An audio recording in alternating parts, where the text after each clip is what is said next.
I'm live. Live from the underground, aka my kitchen. Because, once again, I didn't feel like moving all my stuff, and I was sitting in here already. Happy Juneteenth! Happy Juneteenth! So, hi, the boy in blue. Actually, I don't need those yet. Oh, dang, I should have got some water first. Oh, well. Hi. Oh, my thing is on the wrong side. What would happen if I turned this upside down? What do you think will guys happen? What do you guys think will happen if I turned it? Hi, Carolyn. Hi, J Malik. Hi, Kiori. Hi, Queen. Hi, Ashley. TD Star. Black Outcast. Hi. Hi, Jules. Happy Juneteenth, everyone. Hi, Mistress Cross. Hi, Roderick.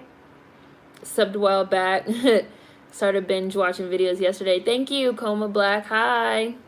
Hi, everyone. Hi, Naomi. Black Mariner. Hi, Martez. Hi. I guess it doesn't matter. So, we had originally decided we were going to watch The Five Bloods for this live stream. That's on Netflix. I haven't seen it. If you guys still want to watch that, we could watch that. If you guys want to watch something else, we could watch something else. Oh, thank you, Owen. Super chat. Miss Juneteenth came out today with Nicole Bahari, but I think it's on Amazon Prime, or it's on the Amazon platform. And I think you have to pay like $13 for it or something.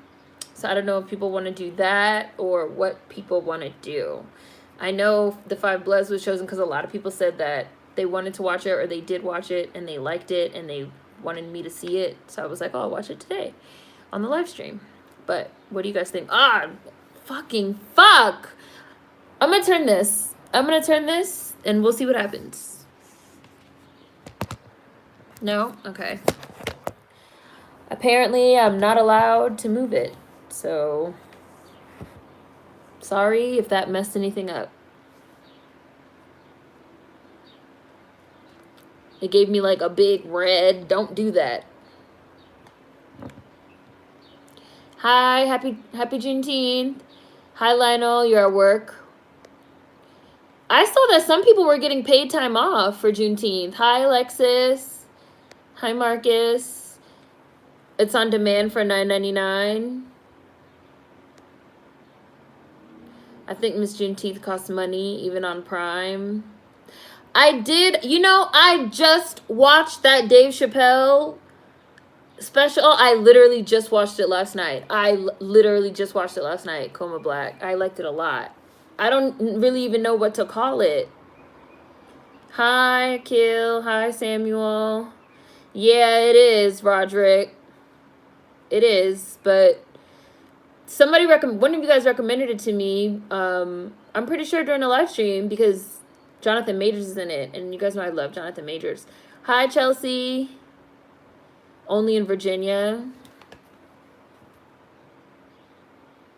Oh, Target is paying holiday pay.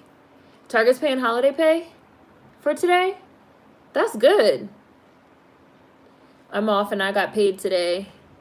Hi, Malik. How are you? This is our Juneteenth Friday stream. No way I'm finally free for a Seren live stream after like a year. I'm glad some of y'all are off and paid. Yes. Happy Juneteenth. Hi, Sketch Jefferson. We just started. I'm at work posting about Juneteenth all day since we're not getting a paid holiday. Juneteenth should be a paid holiday.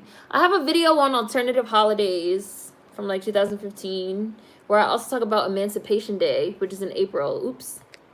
Sorry, you guys are going to be seeing probably a lot of my hand because I set up in the wrong direction and now I can't change it. Sorry.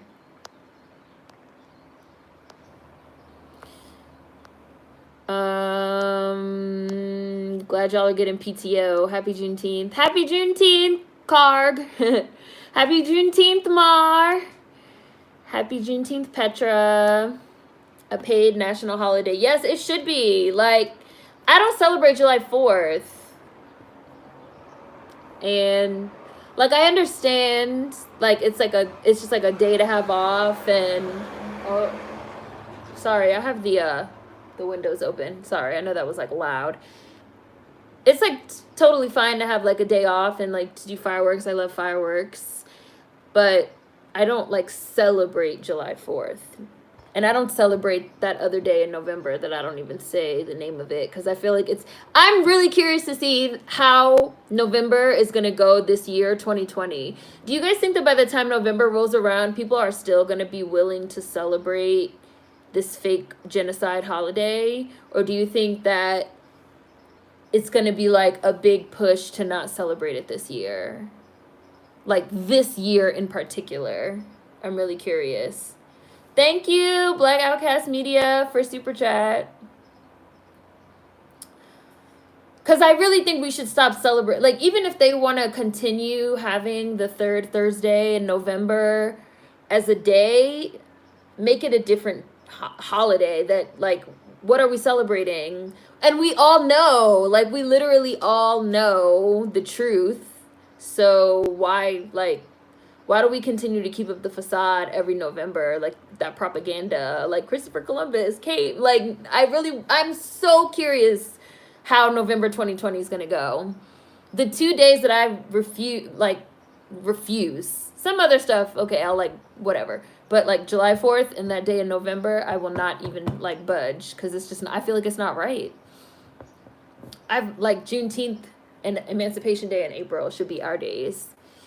Personally, which I talk about in my video on alternative holidays. That's what it's called, on alternative holidays. It's in the on playlist. Also, a lot of you guys probably remember that last year I did a video on flags called Fly Your Flag, where we talk about various flags as well, including the Juneteenth flag, all that good stuff.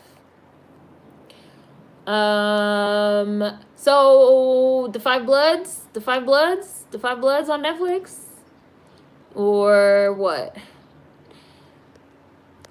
Glad y'all getting PTO. I have to work today. I'm thinking about calling in, saying I had an asthma attack.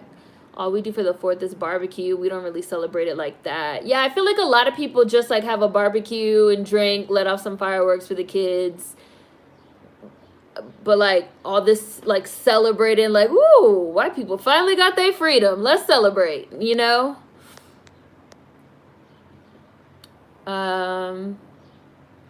Oh, thank you, Drayton. Hey, Seren, you probably don't know this, but you're the one who taught me about Juneteenth. You were talking about it before it was a thing. We've been talking about alternative, like, black holidays for, like, 5 years on this channel. And we've been doing a Juneteenth post, like, every single year. It's funny because I, like, bumped my Instagram post from last year. I, like, reposted it this year. And we've been talking about flags because you guys know I sometimes do flags for the Black Americans. And I want to get a Juneteenth flag, and I want to get a Black American heritage flag, but they're so hard to find. So I'm hoping, some of you guys know I have a regular, like, Star Spangled Banner. I have an inverted one that's, like, black. And it's black and gray. I want a black and white one also, like the one that Outkast has on the cover. But they're hard to find. They're so hard to find. I was saying, hopefully, now that the profile has been raised, it'll be easier to find.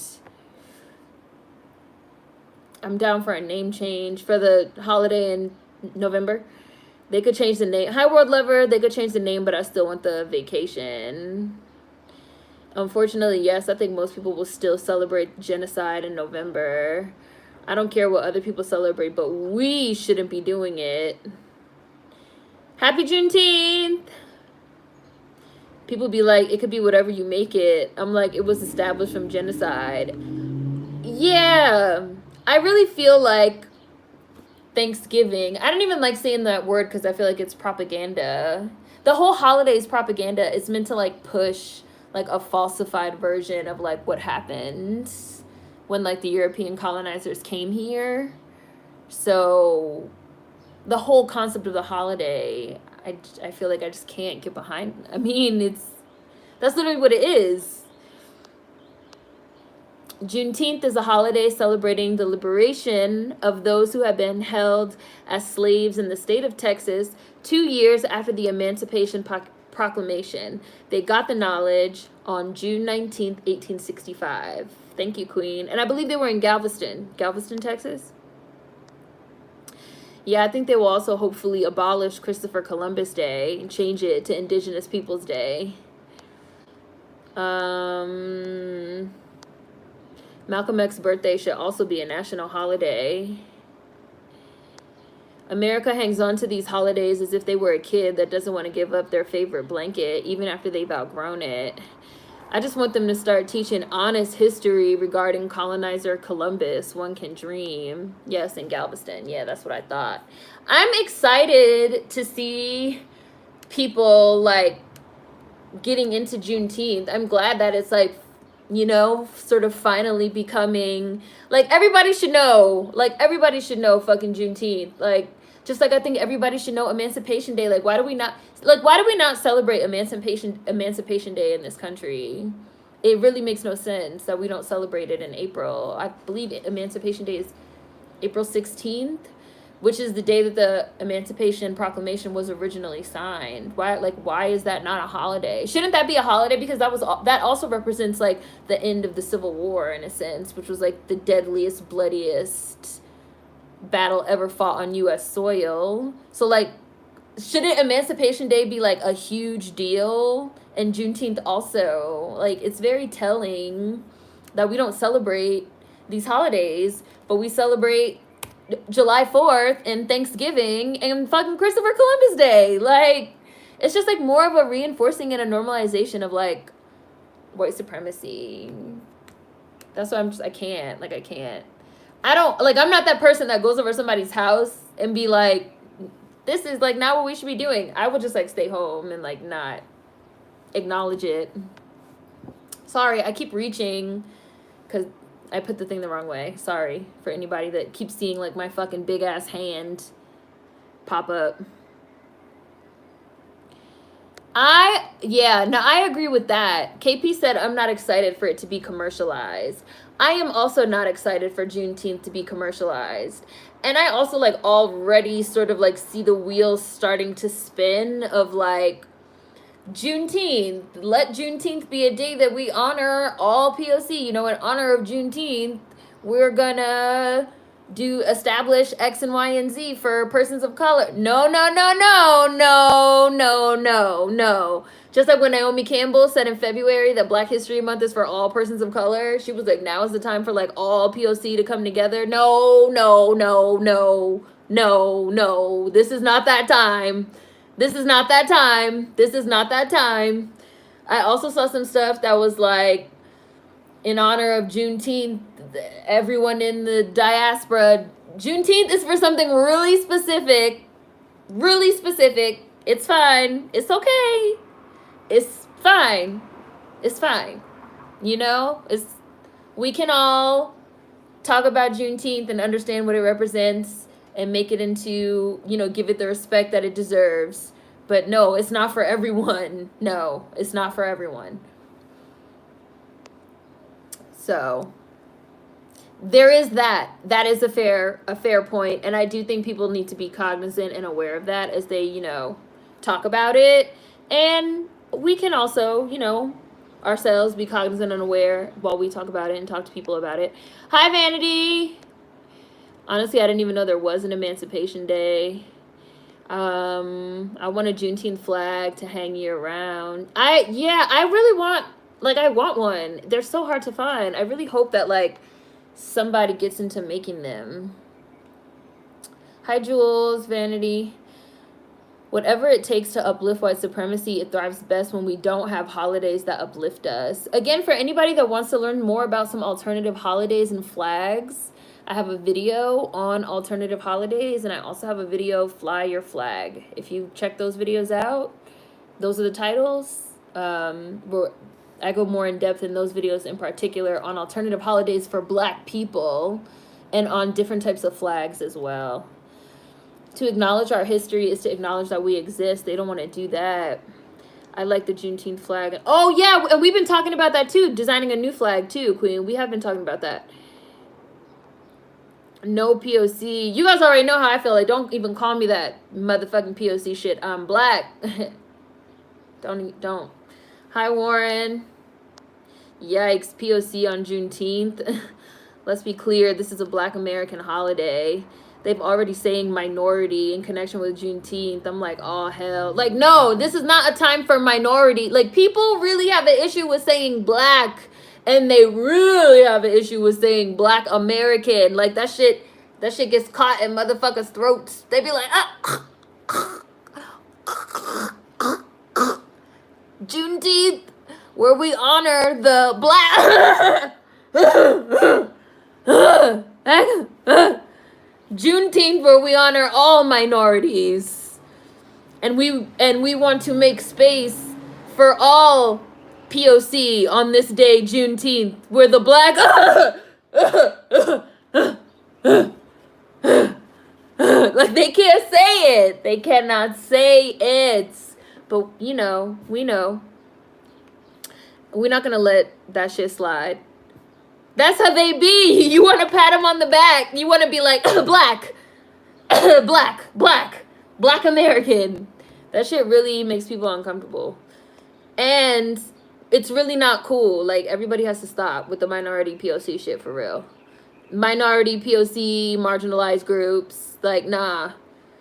We talking about when the last Black Americans were freed in Galveston, Texas. That's what we're talking about. That's what we're talking about.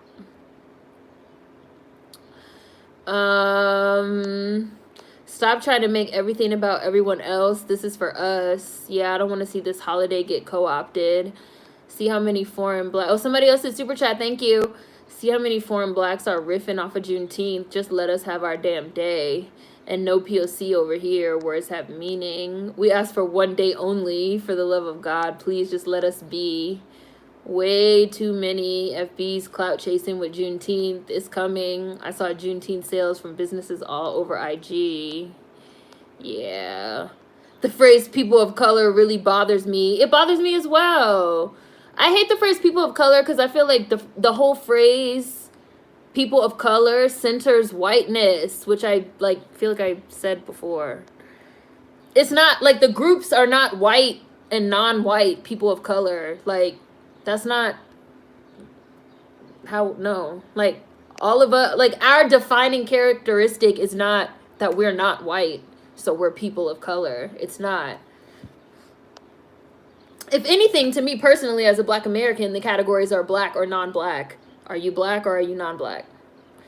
And then even within that, within the diaspora, we have, like, even more different ethnicities and things of that nature. That's my identifier. That's like my personal qualifier. Wrote a whole piece. Do not call me a POC. I'm black. And we've done a lot of videos on this topic too over the years. Cultural blackness, political blackness, Gina Rodriguez, all this. Hi, Keep Making. Hi. So glad Juneteenth has caught on like wildfire, even though it's been around for years. I want my Juneteenth emoji. Yeah, so if you guys want a Juneteenth flag emoji, you have to leave feedback with Apple requesting it. Just so you guys know, there's like a feedback page. That's how most of those emojis like got there, like new ones. Hi, Leaves and Branches. Hi, Kayla. I'm sure come next year they'll be more prepared. I'm curious to see if it's even going to be this much fanfare for Juneteenth next year. Like, it's really interesting to me.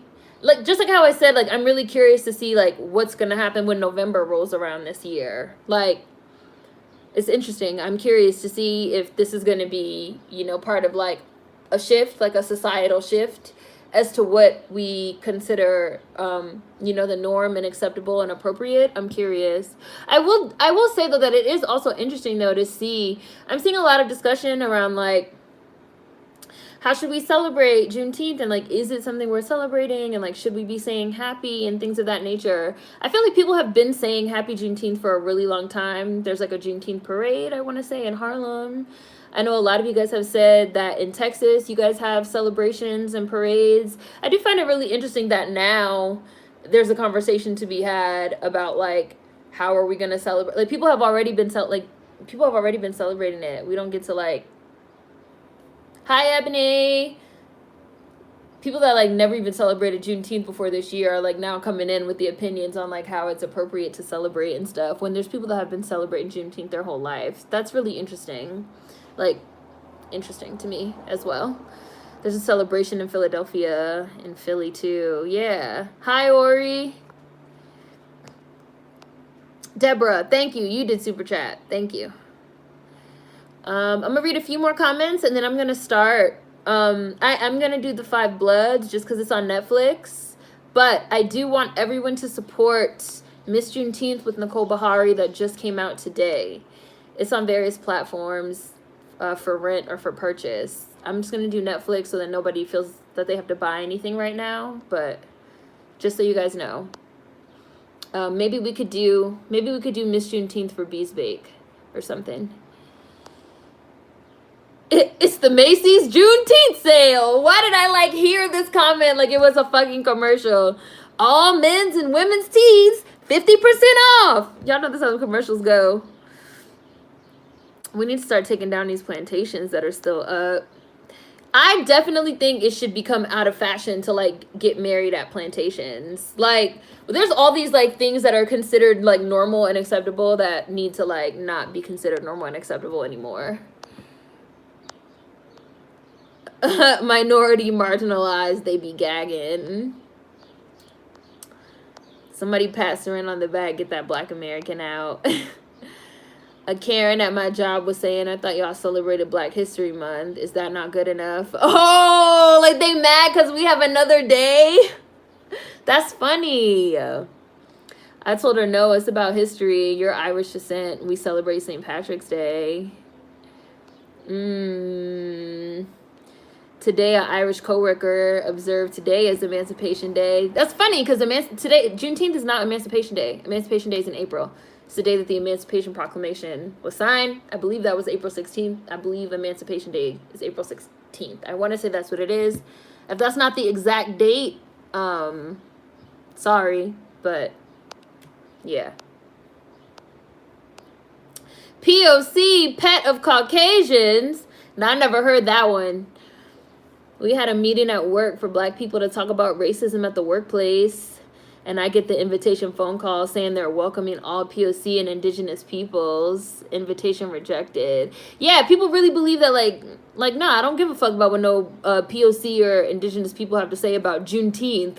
Like, why do they get in it? Like, even right now, we're having all this, like, race talk and stuff. And people, like, still, they're not really engaging with the race talk in a meaningful way or something. I don't know how else to describe it.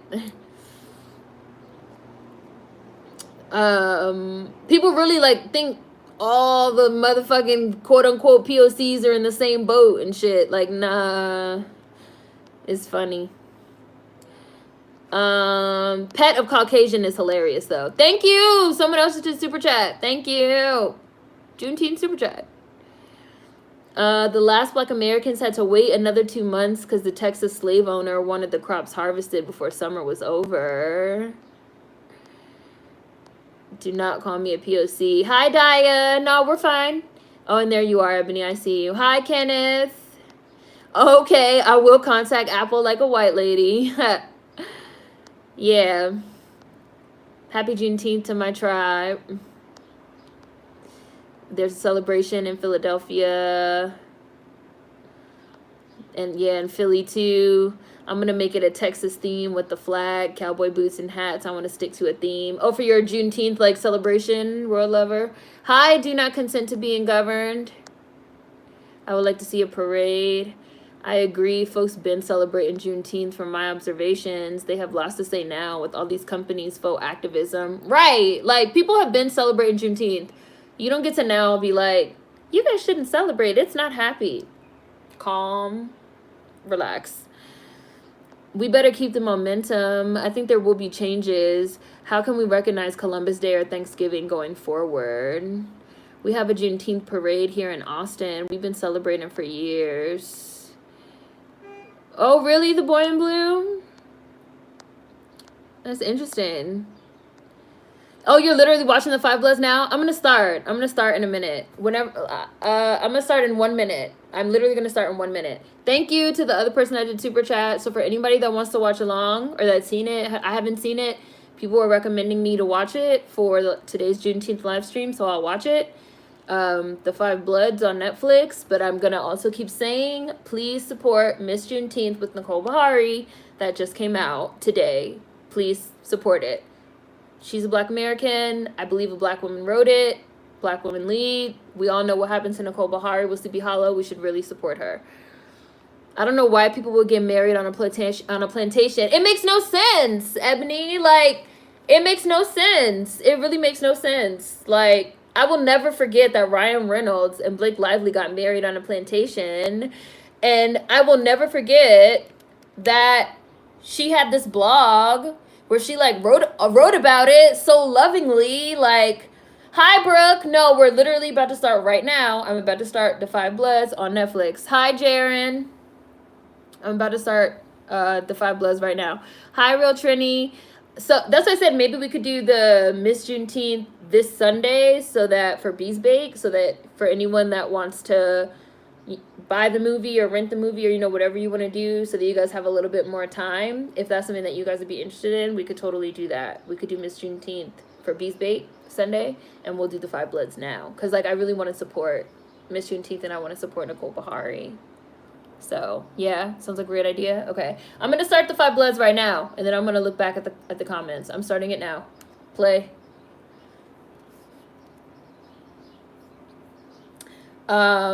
Yeah, y'all talking about getting married at plantations. This shit is weird. It should not be acceptable.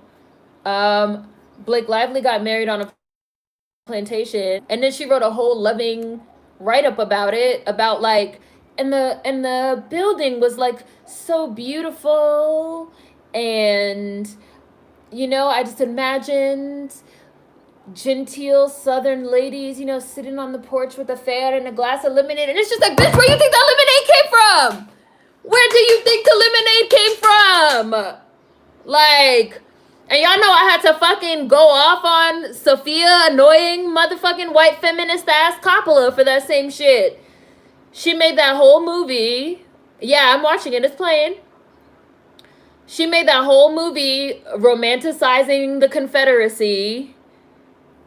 And I had to take her ass out too. Like, stop romanticizing that shit. That's just not normal. It's not normal. Like, Lady Antebellum, even though, you know, you see the word normal and normalization of things, but it's like, you know, your fucking band name is Lady Antebellum. Fucking, that shit should not be seen as, like, appropriate and fine. The Confederacy lost anyway. Like, they lost. Like, all these people acting like they so patriotic and shit. Like, y'all are fucking all about people that were traitors to the state. How about we talk about that? They're going Angela Davis. This is really interesting that there's like real... We may very well face a period of full-blown fascism very soon. The music is good. I saw you guys saying the music was good.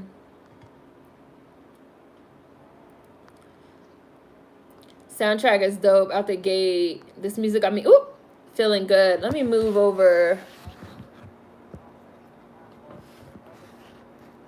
Lyndon John. Ooh, sorry, I'm like moving it so I can see a little better. Ooh. Whoa! Whoa! Trigger warning! Whoa! They are right. Wow. It gets real 5 minutes in. Talking about the Vietnam War, and we still ain't getting nothing but police brutality, etc. I mean, he's not trying to sugarcoat the Vietnam War, but like, wow. Oh, see, and there goes the actors. I wonder how many people watching this don't realize that those are actors. I have to move. I cannot see. My man. I did also, somebody said, did I watch the Dave Chappelle? I did watch it. I'm trying to see my captions, so that's why I have to keep moving it over. You didn't get that shit fixed? Women do love when a man is pigeon-toed. It's true. I recently found out that Blake Lively and Ryan Reynolds got married on a plantation. I no longer live in Utah, but they've been celebrating Juneteenth there for decades. Layton, Salt Lake, quite a few cities. You don't want what bad energy? Oh, never mind, Ebony. I see. I don't know why people would get married on a plantation. I don't want that bad energy attached to me. Right, I agree. Like I've been to like death camps. Like I've been to Auschwitz. There's like a tangible, even for people that don't believe in like, ghost spirits, energy. I feel like even for people that don't believe in that stuff, I believe in that stuff. But even for people that don't believe in it, when you go to those type of places, there's like a feeling, like you can tell that something horrible, really horrible happened there. I don't know why you would go to a place like that and look around. I don't care how beautiful the big fucking antebellum plantation house is architecturally, or the weeping fucking willow, whatever. What makes you think it's appropriate to get married in that type of place? Like, a death camp. Yes. People were brutally beaten and murdered and raped and enslaved. I'm gonna get married right there. That's the spot. It's sick and twisted. Young blood. I don't know if I'd want to visit a plantation, let alone get married on one. You were just watching the new Roots on Hulu. For any of you that don't know, I did review it. You guys remember? I did a whole 5-part series, and one of them reviews as long as hell. It's like an hour and a half. Because I was like, we about to dig into this shit.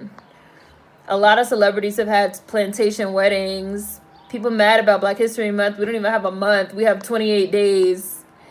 So for us to have a month, we would still need a couple more days. Our 2 extra days, are Juneteenth and Emancipation Day. Thank you, Vanity. I believe it's April 11th, 1863, the true Emancipation Day. Thank you. That's like saying, why do you celebrate Memorial Day? Isn't July 4th enough? White people would lose their minds if you said that. There, I see you, Warren. Thank you. This holiday is about us. Yeah, somehow the conversation about this day isn't about us at all. Yeah, the boy in blue. That's good. I should screenshot that. Let's see if I could screenshot it. Woo! Screenshot. Yeah. Sorry, my hand is all up in y'all face. I put the camera on the wrong side today.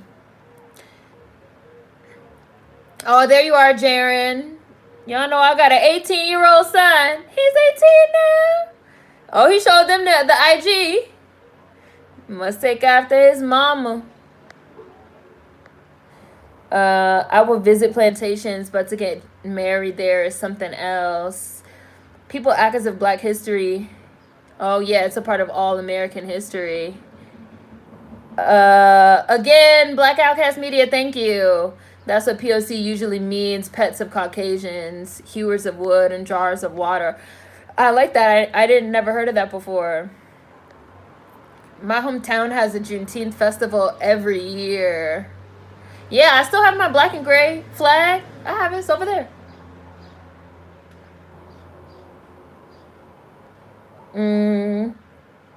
Now he got more in his damn cup than I got in my wallet.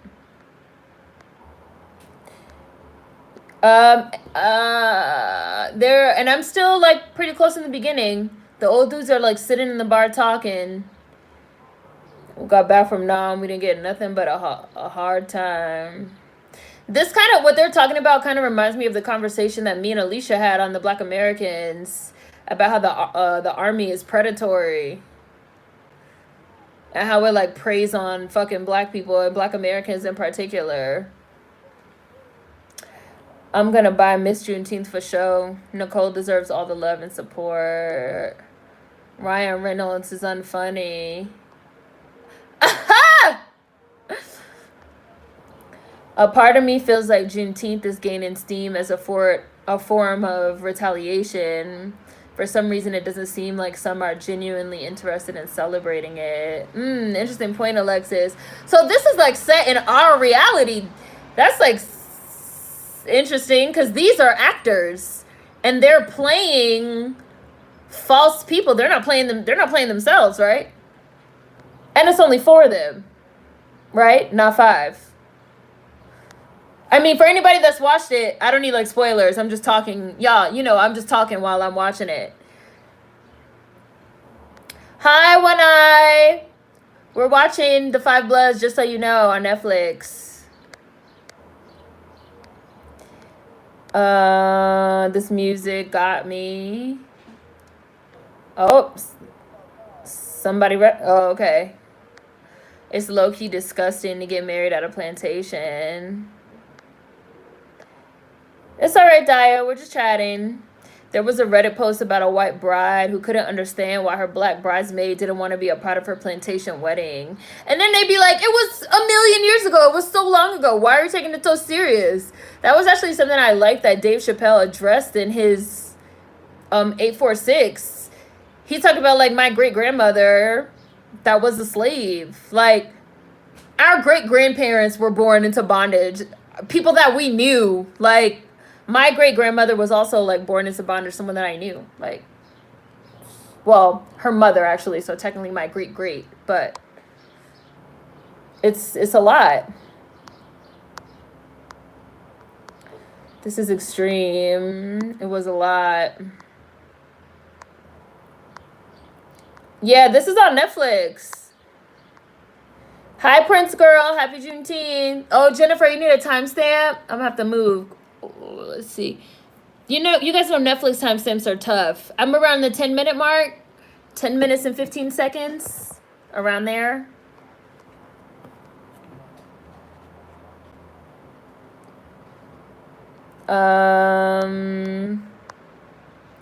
Energy is real. It is never lost or destroyed. There is energy. You could feel that energy in your skin, even if you don't believe it's there. When I visited a plantation in New Orleans, I could feel the energy. If you have your empathy, that is right, Mar. That's how I feel about white people. Like, these white people that got married in these plantations and stuff, like, do you even have a soul? I'm really not being facetious. Like, I'm really being serious. Well, I don't want to say that I know they don't have souls, but, like, this is what Dr. Joy DeGrasse talks about when she talks about cognitive dissonance, how people have to, like, literally, like, create dissonance. They have to, like, create space in their brain because they know what they're doing is wrong. Like, you know that as you write the Declaration of Independence, yeah, you own slaves, that you're talking about free men. These things are, like, inherently, they're diametrically opposed. Like, so you have to have some type of space in your brain to, like, do the one thing. Like, getting married on a plantation, you know what happened there. So you have to create this space. It's fine. It's fine. He set off a bunch of firecrackers to scare them, it looked like. They would never do that in concentration camps. I feel like their souls got bred out, just like our trauma got bred in. Oh, there they go. When they were young. There go Chadwick. There go y'all fave. Y'all call this man Earthworm Jim. Shame. During Bees Bait. I will never forget. I remember you reviewed it. Oh, Roots. I remember you reviewed it. I wasn't ready then. Some people don't have souls, I swear. I remember your review on the Roots reboot. I was about to say a lot of Black people are really sensitive to vibes. We tend to be the most empathetic.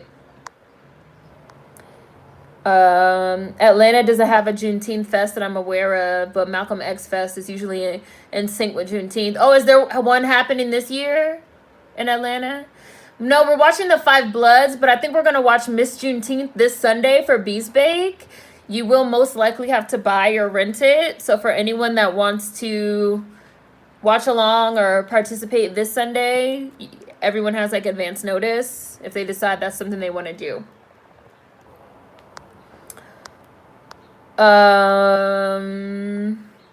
Right, they're playing other people. Okay. Spike researched for this movie and talked to black vets. There's a great documentary on YouTube about Marines called 100 Years as Lab Rats. I'll screenshot that too. Sorry if my hand is in it.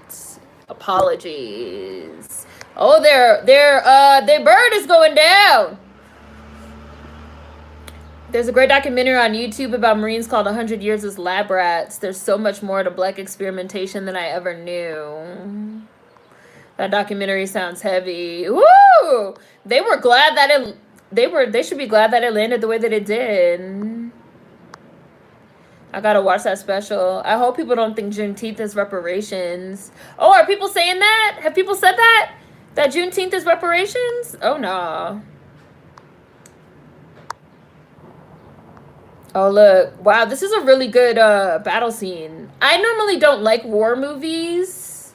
I feel like we probably discussed this. I normally don't like war movies because I feel like a lot of war movies, like, they glamorize and they glorify war, you know, and like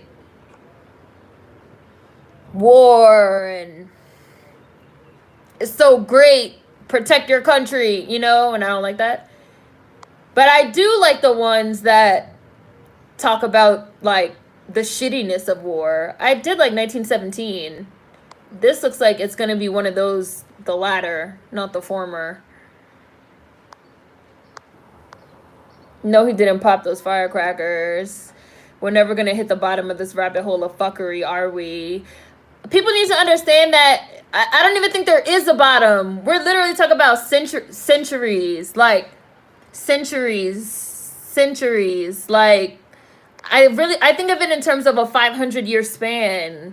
When you add up, like, slavery, Jim Crow, mass incarceration, you're thinking of a 500-year span of time up until present day. Now, today, June 19th, 2020.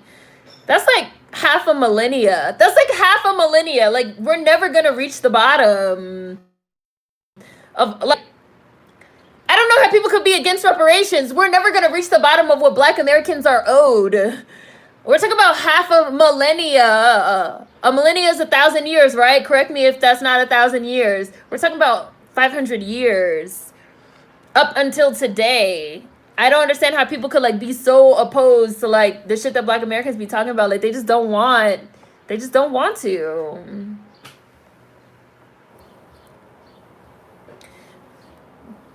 That's why I see people, they be having these conversations, and I just be like, good luck. Like, I'm not fighting, like, I'm not going to argue with, one thing I would never argue with anyone about is reparations. I will never argue with anyone about I don't feel like there's a debate. There's no debate. What's the debate? That's one thing I would never argue about. Because you guys know I say that, like, it's some things you cannot argue about, you can't debate about. Because to argue and debate about it implies that the opposite idea has some type of merit that is worthy of a discussion. That's just not even worthy of a fucking discussion. Like, the fuck? We talk about 500 years. Like, hell yeah, motherfucking niggas is old. Like, what's the conversation? What's the conversation? It's funny. Open it! Ooh! Out of sight! Great googly moogly. We the gold standard.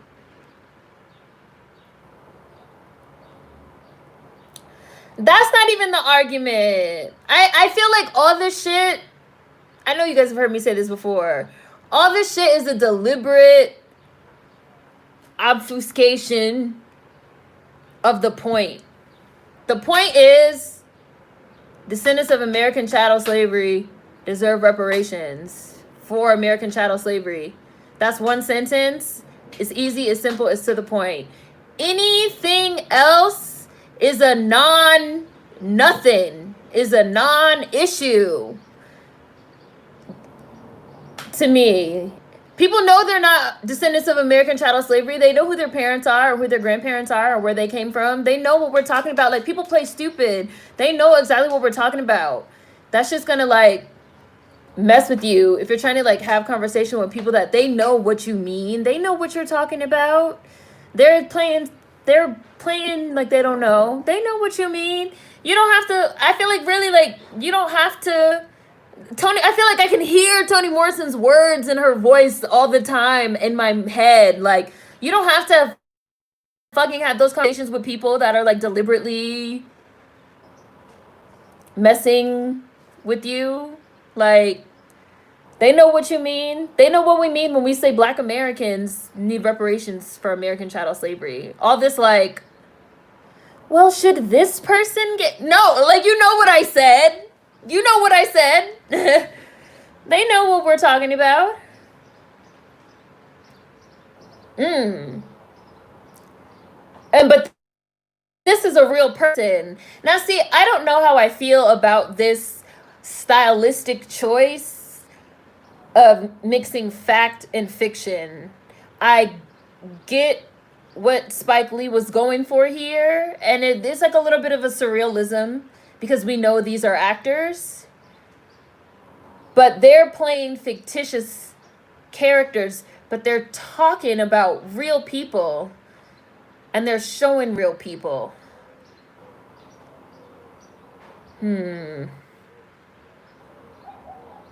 Yeah, those scenes in the beginning were extremely graphic. There should have been a trigger warning, like, for graphic violence. Absolutely.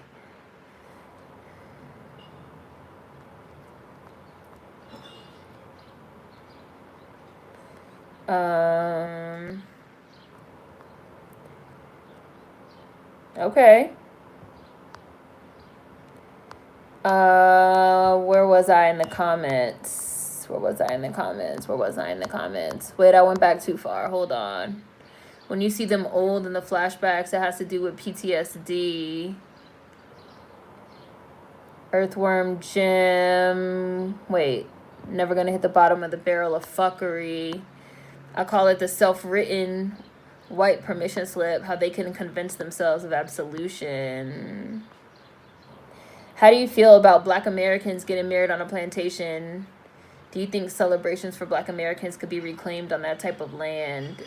It's an interesting question to keep making. I don't know if I think it's well, I think Black Americans could do whatever we want. Let me start off by saying that. I don't know if I personally would do that. I don't know if I would feel comfortable. I don't know. Like, people died there. And I know some people would be like, people died everywhere. That's true. Or, like, we have weddings in churches and we also have funerals in churches. But I don't know. But that's an interesting point. What do you guys think?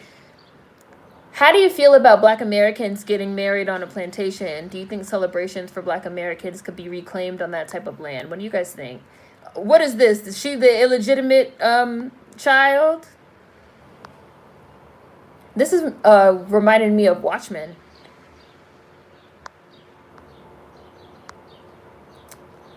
That doesn't make sense. What is there to reclaim? Suffering. Ori. Dead Presidents is a dope war movie. I agree. Any war property that tells the truth is worthy. Somebody's honking outside. I probably missed the talk on Nicole Bahari, but Nicole's father was in the service and she grew up in 3 other countries. Oh, but she is descendant of American chattel slavery. Reparations should start off at 20 trillion. I was reading William Darity's breakdown that he estimates that at least to start $50,000 to $60,000 per person, like, per Black American. Oh, okay. Black American oppressor is older than this country's birth. Reparations, no debate. I agree, no debate at all. Wow. This man took a drink when he heard that. Especially since they keep kicking the debt down the road. The continuation of ignoring it means the debt is still accumulating. Basically, if you have a question about plantations, ask the same question in relation to World War II concentration camps. Whatever answer you get, there you go. I think that it's hard for people to... Number one, I think it's hard for people to make the comparison because anti-Black racism is so, again, normalized and perpetuated that it ain't seen as no thing to get married at a plantation. But I also think that the physical attractiveness, you know, like the beauty, the aesthetic of a plantation, people like. And they... Like, when you go see a concentration camp, it's not a pretty place. And I think people are able to excuse a lot of things if it's wrapped up and presented to them in a pretty package, you know? White people know that if we really get our money, we really will take this country back, and they're not trying to have that obscuring the point and our vision. Yeah, descendant of American chattel slavery.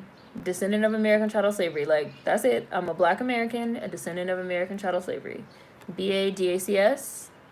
Easy, to the point. And we're talking about reparations for Black Americans, descendants of American chattel slavery for American chattel slavery. Y'all know I hate that AOC bitch. Reparations should be for fucking Black and brown bodies. Black people as well as Latinos, because do you know what the Puerto Ricans went through under Jim Crow? I would love to run into that bitch somewhere in D.C. I'd really give her a piece of my fucking mind. Spit in her fucking face. She's such an op to me, it's wild. It makes no sense. Not by the snails.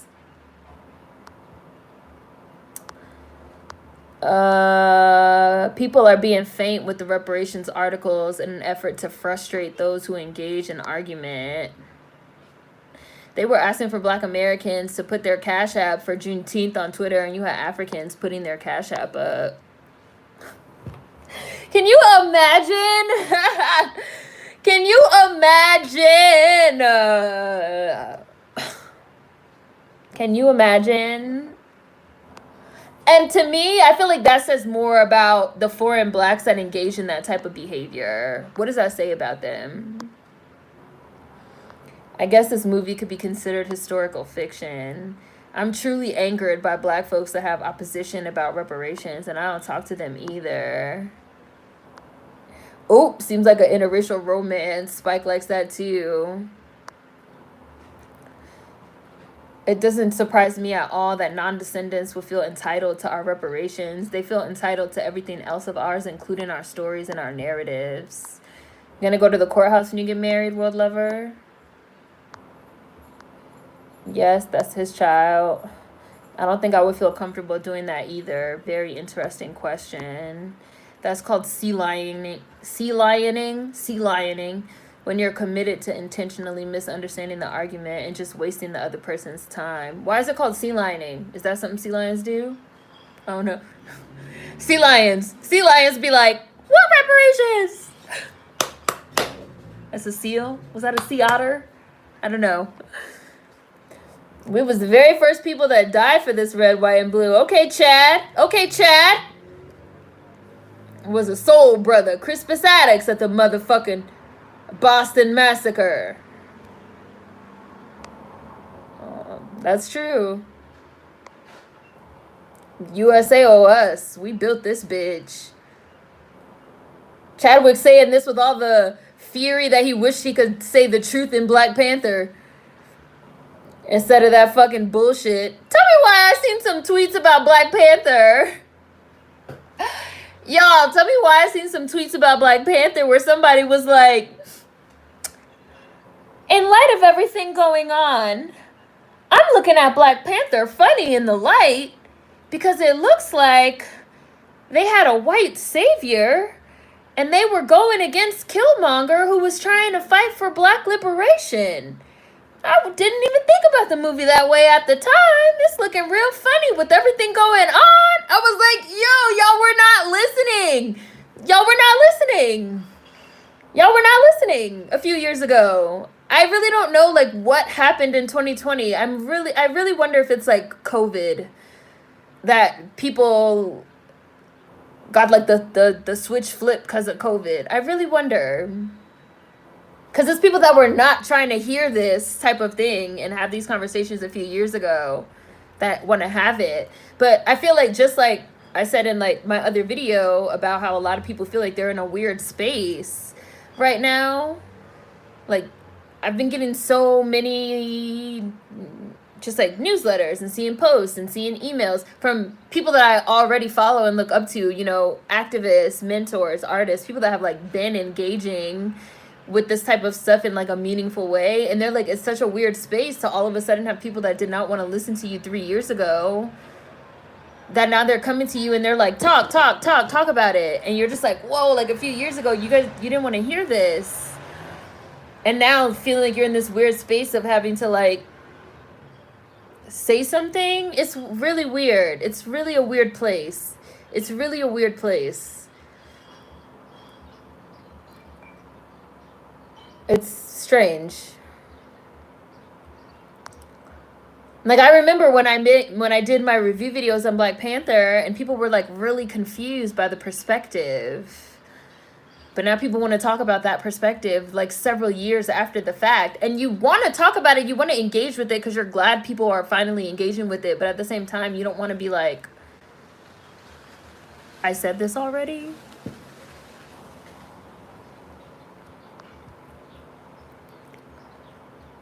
I look forward to seeing you again in a few days.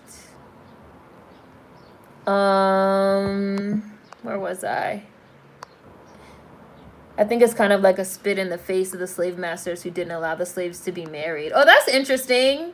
So vanity. So that's an interesting perspective. This is a perspective on Black Americans getting married at plantations. I think it's kind of like a spit in the face of the slave masters who didn't allow slaves to be married. What do you guys think of that? I'm more for creating something radically new instead of reclaiming. Interesting point, Mar. Hi, Deadly Gamer. A lot of American vets had children. Oh, wow. Really? I never heard of that, Real Trini. I also feel like aside from monetary compensation, we need some kind of real estate stocks or something else. Some kind of power. No, you wouldn't get married there. Junior Queen, plantations are sacred.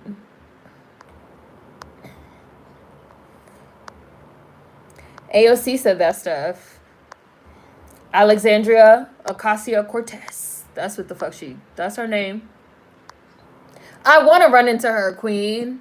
Oh, there goes Jonathan Majors. Oh, he's the son. I hate when senators say they support the study of reparations. What the fuck do you need to study? Right, Trey. What are we studying? Let's look into, did these niggas build the country for free?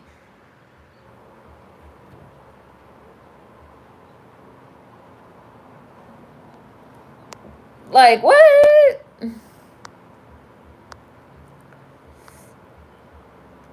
That's really what AOC said. Hi, Bambusa. Hi, Remy. You sure know how to raise them, don't you? Ah! I love Jonathan Majors. But come on! Cool it. Why do they keep showing him from this angle?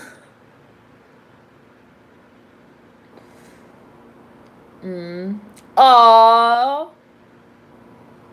He dropped his food. Yes, Chadwick, he's one of us. Wakanda ain't real. Damn. Damn. He's going off. The term originates from a political comic where a person argues with a talking sea lion and it's like talking to a wall. Chadwick did say T'Challa was the enemy. I really feel like if Chadwick Boseman could go back in time and not play Black Panther, I think he would. Number one, it seemed like he did not like all the attention and all of the interviews and all of the having to go down around doing, like, it seems like he was not feeling it. And even the things that he said, it seems like he wasn't even feeling the, I don't know, the politics of the movie, but he just did it. And I think it blew up way bigger. I think it blew up way bigger in symbolism than maybe what he thought.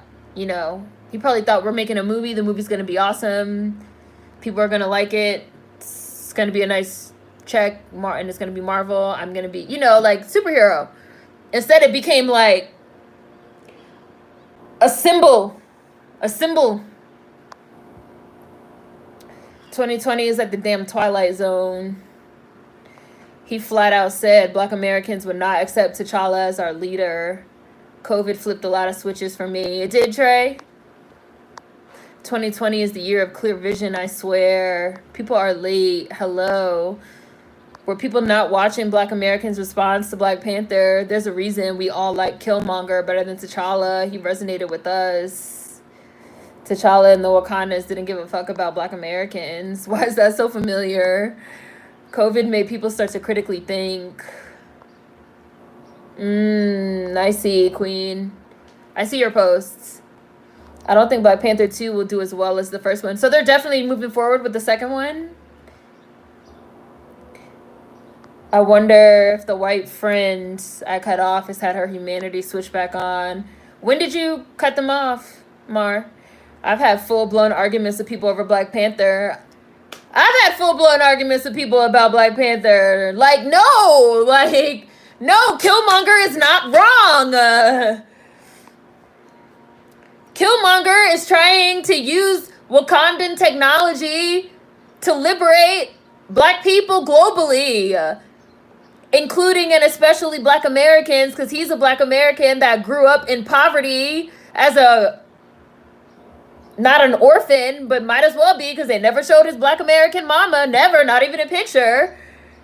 And T'Challa's father killed his father, like, so he just grew up not having shit and experiencing firsthand the things that occurred because of racism, which T'Challa never even experienced or understood growing up as a privileged, rich prince, which I was like, we should even get into, like, conversations about the monarchy, but people don't even want to talk about that. That's cool. That's fine. Whatever. I was like, Killmonger's making perfect sense. And we have a whole, do you guys remember I said this in my review? I was like, and we have a whole climactic scene where a white savior of CIA agent, FBI agent, whatever fucking government agent Bilbo Baggins is, and the whole movie, I was just like, the hell? It's the Hobbit and fucking Gollum, whatever. Your climactic scene is a white savior shooting down Black revolutionaries that are trying to take weapons and technology and aid to oppress Black people all over the world. That's the plot. That is the plot of Black Panther. People really don't like to hear that. But now they want to talk about it now in 2020. I mean, it's good that they want to talk, but it's weird. It's weird. It's weird. He did. Killmonger killed his fucking girlfriend too. The whole handling of Black American women in the whole movie was weird as hell. Like, the whole Black American perspective was, like, extremely skewed and, like, really weird in that movie. Just like he was, like, disrespectful to the auntie, like, all these things. I was like, y'all realize this is how people really see us. Like, you guys realize this is how people really see us as Black Americans.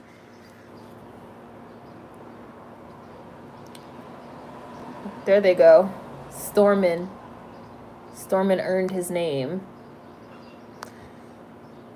It's like, we already told you this and this and this, and now you want to listen.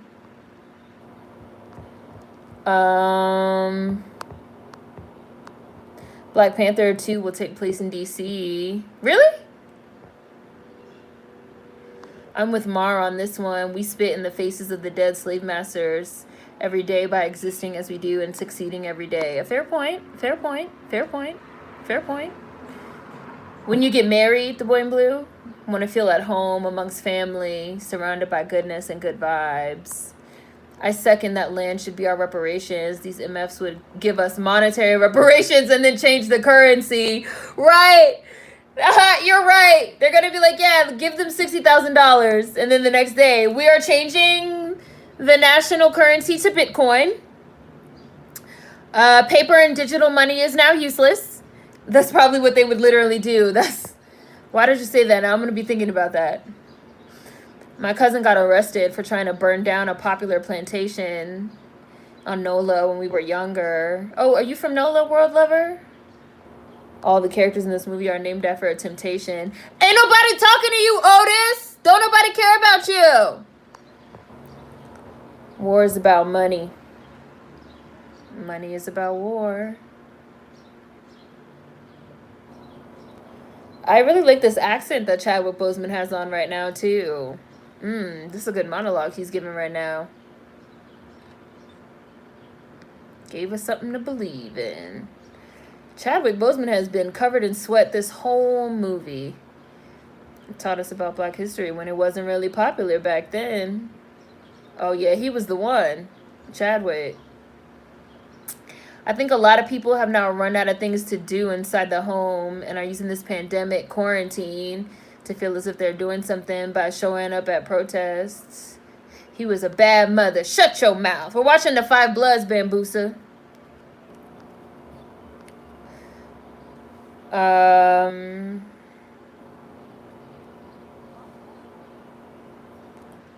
Is this reminding anybody else of Watchmen?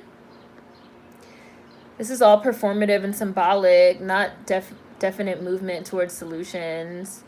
Chadwick got so tired of doing the Wakandan salute, he looked irritated. Oh, they were in Vietnam when they heard about the assassination of Martin Luther King. Okay, so I see. And I see that Chadwick Boseman is still young and they're old. So I'm assuming he's going to die. Black GI?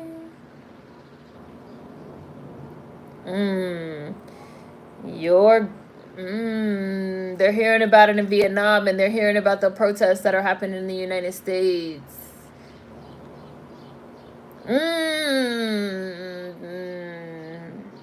Damn.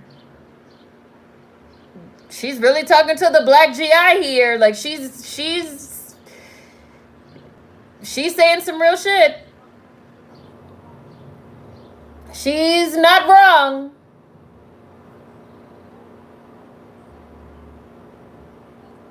Oh, he poured some out. Yeah. I've been on for a while. Did somebody say how long have I been on? Yeah, this is some real talk right here. Nothing is more confused than being ordered into a war to die without the faintest idea of what's going on, like at home. She's speaking facts. This scene actually happened, according to Spike. This is some real talk right here. That had to be the worst circumstances to hear about all of this. Oof. When she said, she's like, you here fighting us while all this shit going on at home. I was like, ooh.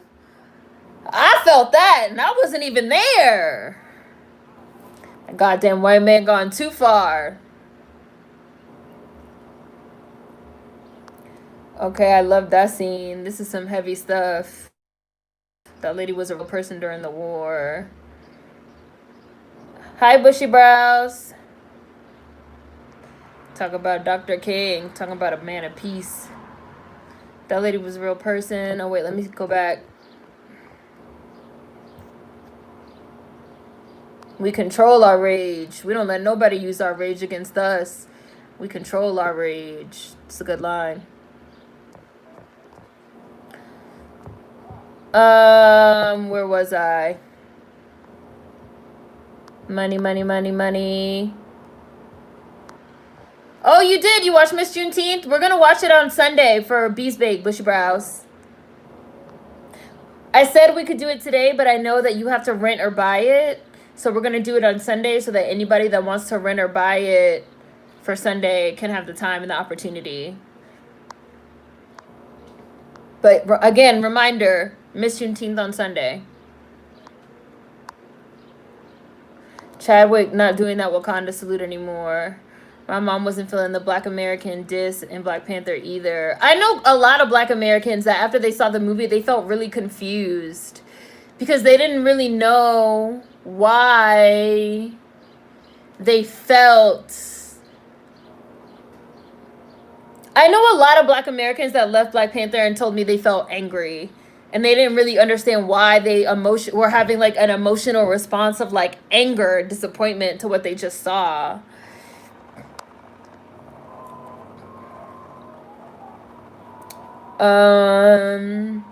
Okay. It was a movie about an extremely advanced Black nation. How did he not think it would become a cultural phenomenon? I think people were surprised by how much symbolism was attributed to Black Panther, like as if Black Panther... I don't want to say like as if Black Panther like did something for people, because I don't mean it like as if Black Panther didn't accomplish anything. But I don't think people were I just feel like people put a lot of like heavy emotional symbolism on Black Panther, like how people are putting a lot of heavy emotional symbolism on like Black Lives Matter painted in the street. Yes, it has a lot of visual weight, but I do think that like the people involved probably were not prepared for the way that it was received. You were on Al Jazeera about the Black Panther movie. Yup. And I argued about it on Al Jazeera. And it's still up. I was on Al Jazeera and we did another one with AJ Plus too. I don't blame Chadwick. You could tell he's over it. Hi, Daniel. You cut her off in 2018, Mar. I don't think I'll be that enthused for Black Panther 2. I don't have white friends, especially in today's climate. It said we already told you this and this. Now you want to listen. We've been new. The fact that they didn't tell any Black Americans about Wakanda made me just sigh it. He was, yeah, right. The boy in blue. Opening the borders to whites, but not Black Americans. Too much white savior for me. Bro, when I seen that Bucky, they took Bucky to Wakanda. They took Bucky to Wakanda to heal. But T'Challa's father killed his own brother because I understand that Killmonger's father was working with Smeagol, and that was not right. But I did not like the message. A lot of people did not like the message. Like, a lot of people did not like the message. Oh.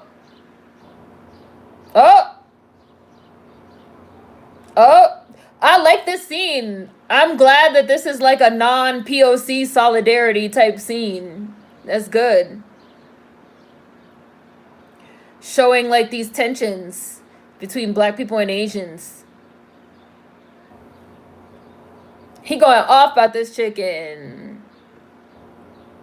Why he don't understand no. You really can't invest your expectations and think in one movie or action is the encapsulation of the entire Black movement. Right. That's what I mean, Mar. I feel like people involved in the making of Black Panther were not prepared. Put the fucking camera down. You're just having a panic attack. Yeah, he has PTSD. He gets triggered. He was in a war. The Vietnam War, to be exact. Hi, Nicole. We're watching The Five Bloods. Oh, you said how long we've been on. You guys know it's hard to do time check with Netflix, but I'm at about 46 minutes. So I guess I was on roughly a half hour before we started. Anybody that wants to know how I felt about Black Panther, you can feel free to go watch my review video of Black Panther to know how I felt about Black Panther, the plot, the way that they personify Black Americans, the way that they treated Black American women in the film. It's in the reviews and recaps playlist for anybody that wants to like know. And I also did do a segment on Al Jazeera That's on their YouTube. You'll probably have to type in my name or something, but it's there.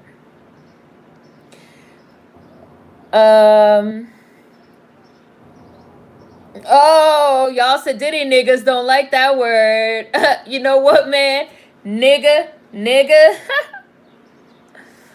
Where was I? The way they demonize Black Americans and Black Panther turned me off of it.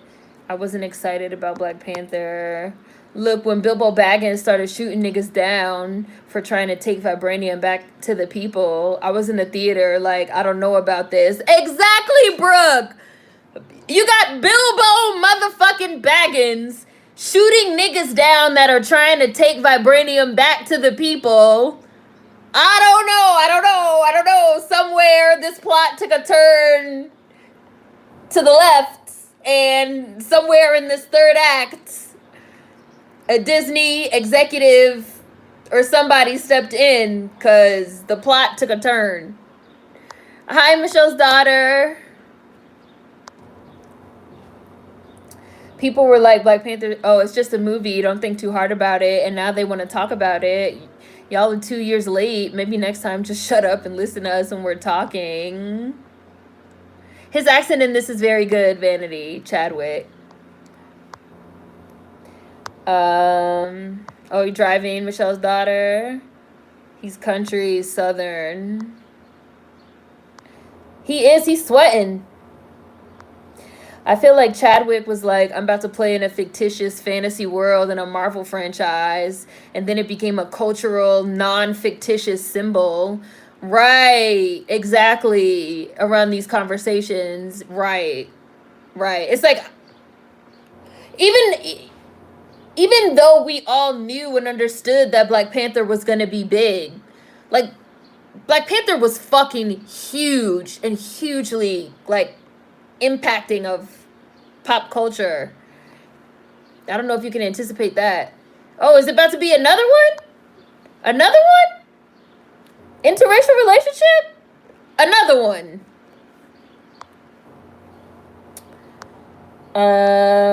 Like a random French woman? Okay.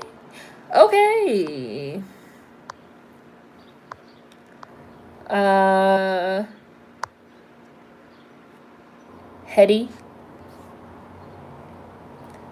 The way they demonize Killmonger. Also, Killmonger saying he was better off dying than being captive made me feel some type of way. Yeah, that too. Because Ryan Coogler is a Black American that feels like we're lost and stuff. And I feel like those fingerprints were all over the work, which I said in my review for anyone that wants to watch it. The gamer in me is like, don't waste those bullets. Waste them bullets.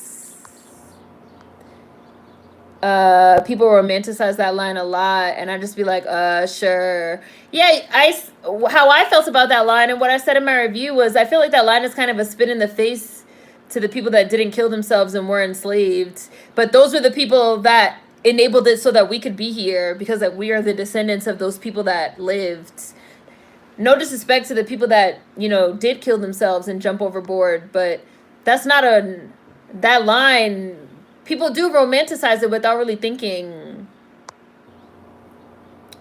I enjoyed it for overall, but the message was very anti-Black American.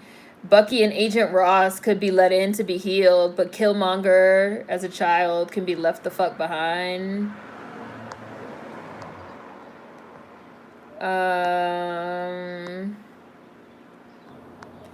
Time.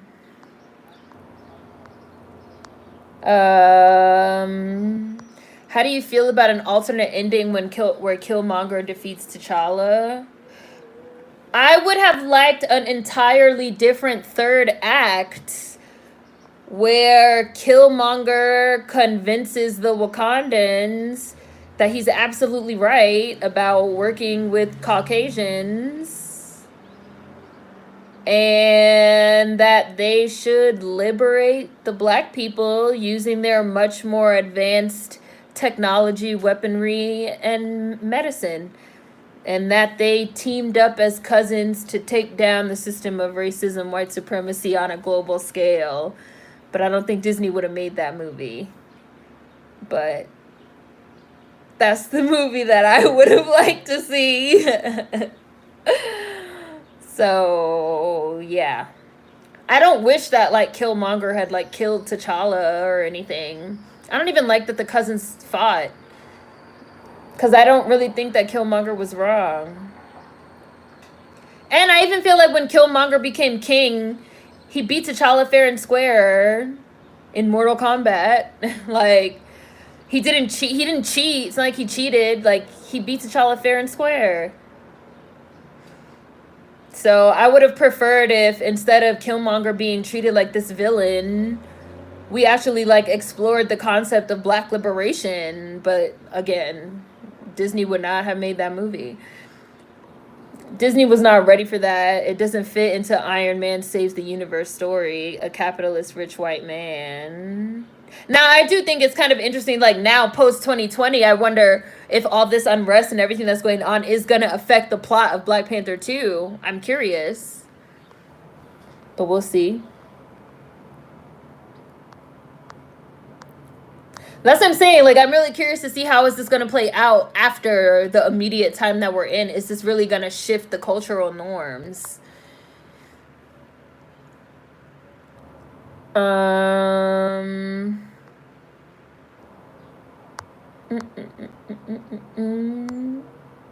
What kills me is how T'Challa wouldn't let Zemo, the guy who killed his father, commit suicide in Captain America's Civil War, but let Killmonger kill himself just like that. All the messaging was very anti-Black American, all of it. Seren literally was the only person to have a counterpoint of Black Panther, and folks were mad. I did not appreciate Killmonger's death. I never saw Agent Ross shooting down, killing people who were going to give resources to liberate other Black people as a good thing. Oh, you know, I just remembered that that's where we got Agent Ross from. I totally forgot. It slipped my mind.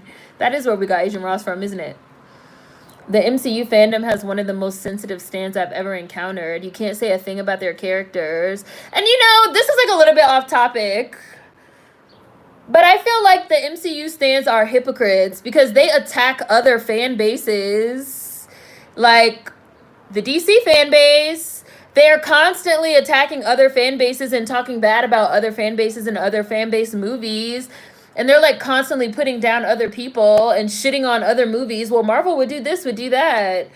But then when the Snyder fans had, like, a campaign to get the Snyder Cut released, they were like, the way that this fandom is behaving is, like, inappropriate, and they're trying to, like, influence studios.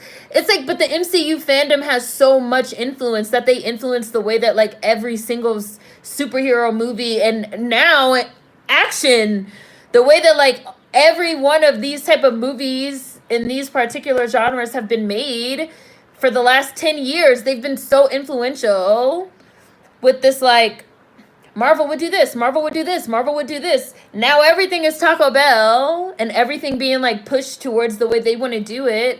But when other people are like, well, we want the Snyder Cut, they're like, you guys are trying to have too much influence on the studios. I was like,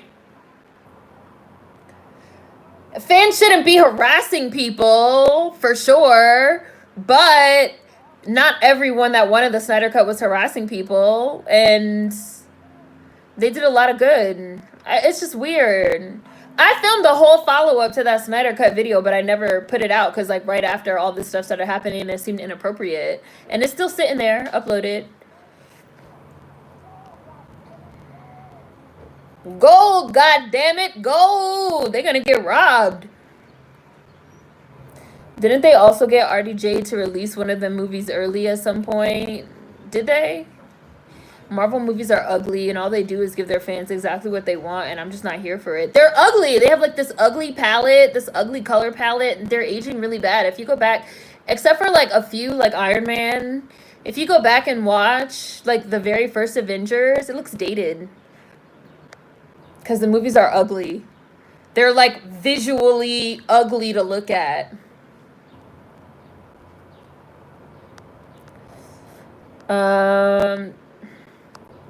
The visuals were the only thing I liked about Black Panther. I don't care for Marvel movies, period. White Ross shot down black folks coming to help liberate us. And they painted that as like we should be on his side. I was like, I'm not on his side. Overall, I love Black Panther, but I'm not going to act like the film doesn't have problematic things. The narrative tried to convince me that Agent Ross stopping resources from getting to black Americans was a good thing. It didn't work. Spike is notorious for inserting white women and non-white women. I'm going to watch it through till the end, but I concur. I wasn't going to watch The Five Bloods because you guys know how I feel about Spike Lee. But a lot of people watched it. You guys said you liked it. Not everyone, obviously, but a lot of people did watch it. They said they wanted me to watch it for today. So I was like, we'll watch it. It's on Netflix. But that's an issue that I do have with Spike Lee that we've talked about previously. Chirac and other things. I still feel like personally offended by the Sweet Blood of Jesus a little bit. Like, the original is like great. Like, why you did that to my movie, Spike Lee? The action and cinematography were the only things I liked in Black Panther. A French white woman at that, because the French colonized Vietnam and the surrounding counties. I don't care about alternate endings. I want to reboot some cast and same cast and a different third act.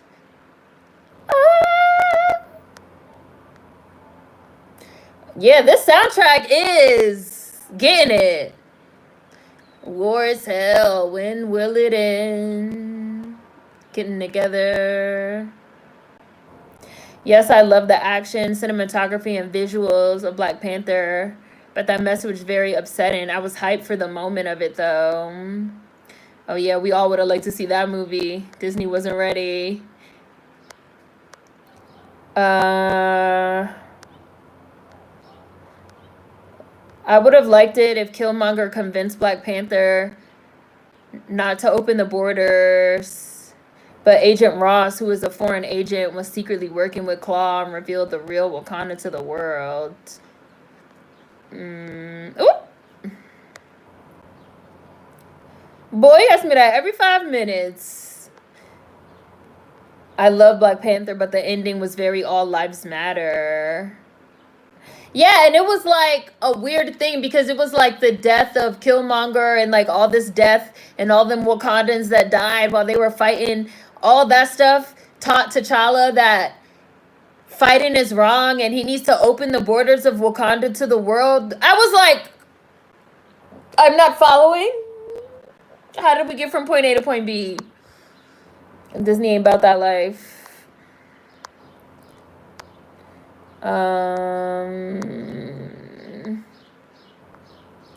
Yeah. There's definitely lots of hypocrisy as an MCU fan. I admit I'm in problematic company. I hate what they... Oh, they talking about the VA bill. I've tried rewatching the films, can't do it. They're actually so bad when you realize it. Oh, these are his pills that he got. I mean, if you're in pain, you're old. I don't know if I would have threw them pain pills away, but okay.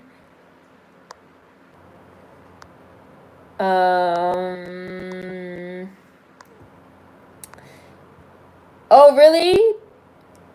So what is this based off of, Real Trini? Is this based off of some real 5 real people, or what is the backstory? Is it bad that I know a lot of the history behind this film before it came out, so everything was predictable? That's not bad. Just means you know history. It is kind of an interesting mix of, like, I see reality, you know, like real life and fiction, I guess. Ganja and Hess was nice. The Sweet Blood was not. Look, we're not going to talk about that Ganjna and mess. All right, we're not going to bring it up. We over it. We off that. I'm just saying. Also, all I know is Halloween this year. Do y'all think Halloween is canceled?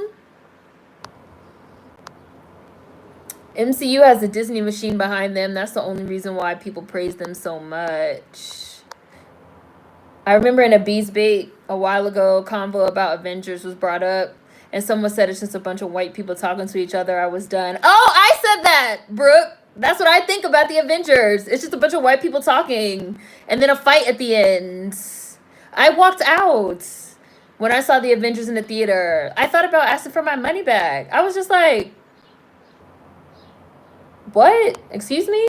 Because I loved Iron Man, and I loved the first Thor. Like, I liked a lot of the Phase 1 movies, but then I don't know what happened.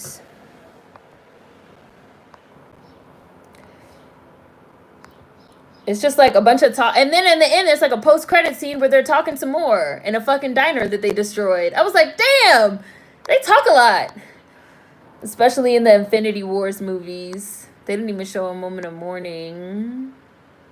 Hell no, I'm not giving up my needed medication as an older person to appease someone else. Right, Nicole? Like, no. No.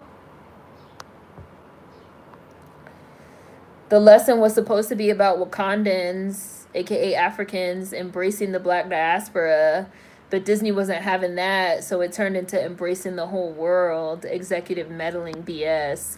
You can definitely tell when you're watching Black Panther that at a certain part, like at a certain moment in the third act, a Disney executive like stepped in. You can tell. It's really like the plot line goes left. I definitely feel like that whole scene with Agent Ross like shooting and shit was like a last minute addition written in. I don't believe that Ryan Coogler would write that. Or, you know, I don't believe it. The comedy that Marvel forces in their movies irritates me. Personally, I like my comic book superhero movies dark, so Marvel's little formula doesn't work for me. Yeah, Spike Lee is problematic. I guess Black Panther was very reflective of how some Africans have this undying love for white people. Disney has gone to shit. Do you guys think Halloween's gonna be canceled? Yes, it's on a Saturday this year, and they're saying that it's daylight savings. It's the day that daylight savings time changes, so it's gonna be like an extra hour. And I think they said it's a full moon too. And I already have my costume in mind. I'm still gonna do it. If Halloween gets canceled, I might do something special for Halloween on the channel. You know, if it gets canceled, like in real life. Which I might still do it anyway, even if it doesn't get canceled, but we'll see. So I'm not going to say it just yet. It's just something I'm thinking about. Halloween will never be canceled. It'll be in my mental if need be. No one will stop the Halloween train. Halloween ain't canceled for me. Unfortunately, I don't think Saturday full moon Halloween this year is going to happen. No! Why would Halloween be canceled? Because, you know, Halloween is normally like a lot of people out on the streets, outside, and going to people's houses door to door, knocking and breathing on each other and reaching in the bags and getting the candy, you know? And it's people outside. I don't know if they're going to feel like COVID has like gotten to the point where we're going to have Halloween. And I remember when I was living in New York, when Hurricane Sandy hit, and I remember like that year they canceled Halloween in New York. They canceled the Halloween parade for like the first time, I think like ever. They were like, don't leave your house, don't go trick-or-treating. Because also people were like robbing and, you know, they were like, don't open your door for strangers. A lot of people didn't have power. A lot of streets didn't have power. They were like, we don't want people on the streets after dark, especially with kids. It's no light. You know, like they postponed it. And they had it in like November or December, which is weird. But they will cancel it. And they'll tell people don't go outside. And you know, and they'll say like no parties, you can't have a party, people can't come over, you know, no gatherings. Disney bought Marvel Studios in 2008 after Iron Man was released, and that's when it all went downhill. The Bloods characters are fictional, however what happened. Oh, so like the stuff that they're describing. Oh, so Spike Lee used real occurrences to make up a fictional story. So yeah, that would be historical fiction. You guys are right. I love Jonathan Majors. I'm glad that they have like a young buck with them. Executive meddling, never thought about it, but it's more than possible. The best Avengers movie is Endgame when Thanos snapped all them niggas away. Thanos had a point. I'm prepared to have virtual Halloween. Y'all getting these costumes. I started my costumes back in January of this year. I still love Captain America, Winter Soldier. Still one of my all-time top 3 favorite superhero movies. I have not watched The Boys, but I want to. And y'all saw they're doing season 2 of Umbrella Academy. So we're gonna, I guess, have to do Umbrella Academy, Beast Bait. Season 2. Like we did the first season. Sad on page. I guess because my mom is a boomer and she was alive during that time, I was interested in that. Has your mom talked to you about it directly? Like her memories of it, Bro Trini? There was definitely a shift. I was pissed that there wasn't more focused on settling the wedge between Africa and the rest of the diaspora in Black Panther. Endgame was entertaining, but the time travel shit was convoluted. That time travel plot was a mess. I don't see parents letting their kids get candy from strangers this year. Right. Like the whole concept of like, touch, and we're outside and we're touching each other, and we're knocking on doors and we're touching the doorknob and we're touching the door and we're touching the doorbell, I don't know. Bring the shovel. Look at her dancing. Bring the shovels. Bring the shovels. I found it.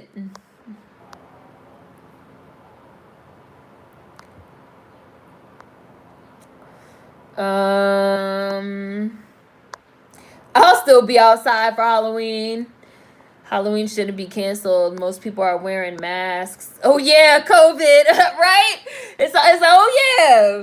Maybe I shouldn't be taking candy from strangers that they touched all over.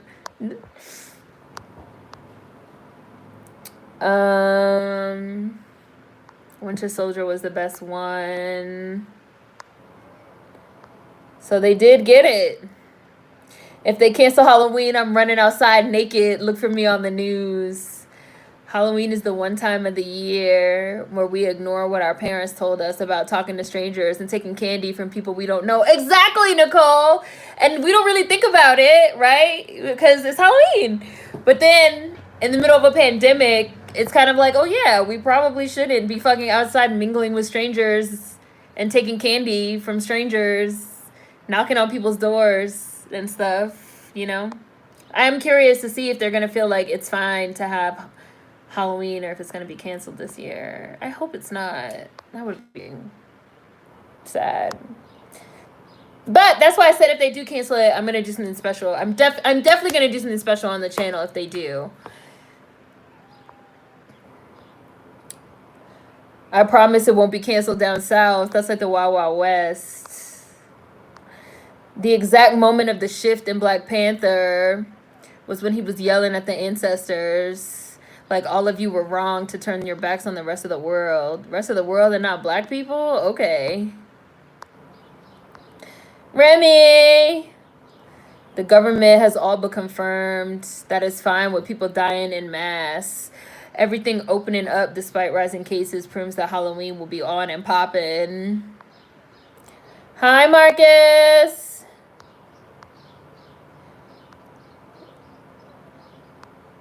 Young buck with a Morehouse shirt, Nicole. And it's Jonathan Majors, who I like. Oh gosh, and Jonathan Majors film selection, like, ooh, who is this man's agent? Like, Captive State. Oh my god, that shit's empty.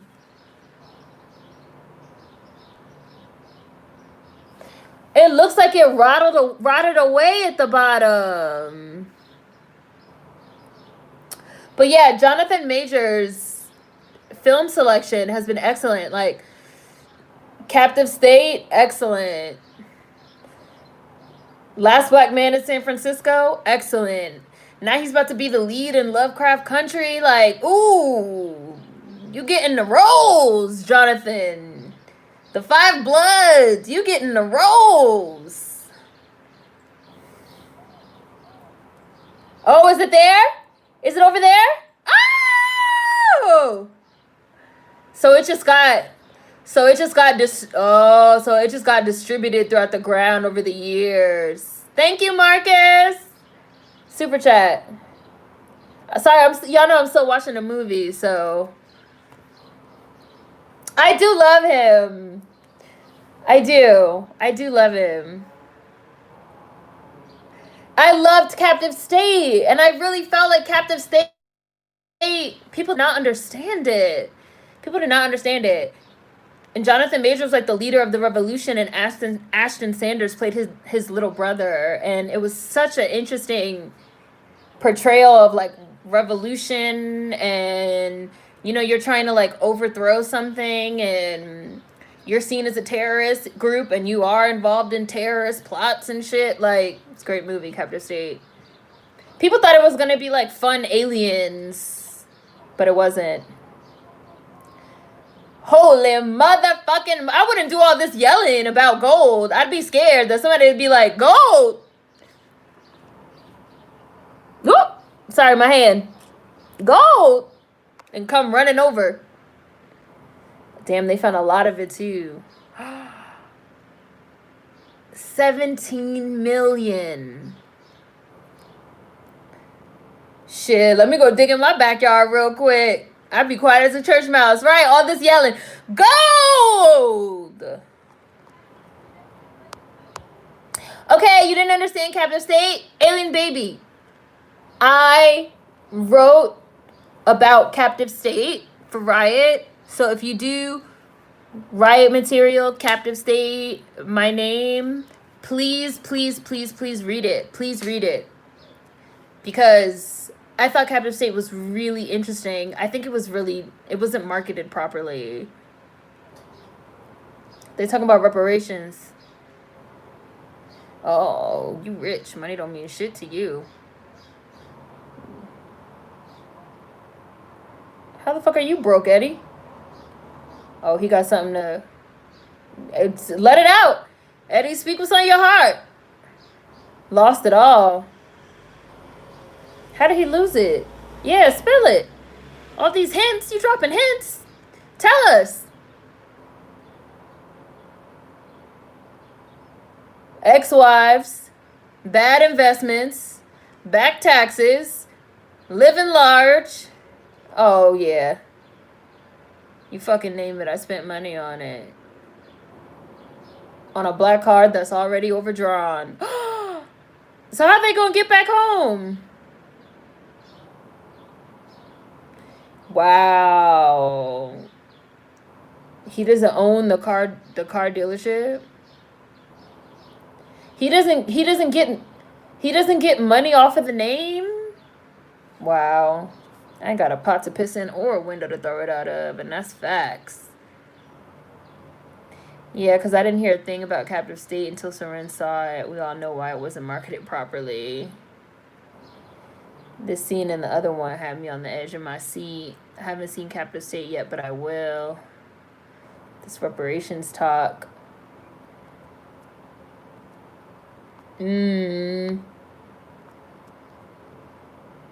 Let's see. Ain't that some doo-doo? He has a nice body, Jonathan. He's wearing that Morehouse tee. You guys are funny.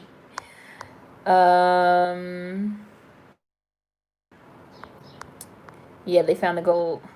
There's going to be some touching going on in Atlanta. Then people don't care. It opened up quick and the parks were full immediately. Damn, we're not even halfway through the movie yet. Let me give y'all a time check for anybody that wants it. I'm at about an hour 17, hour 16. They have the metal detectors.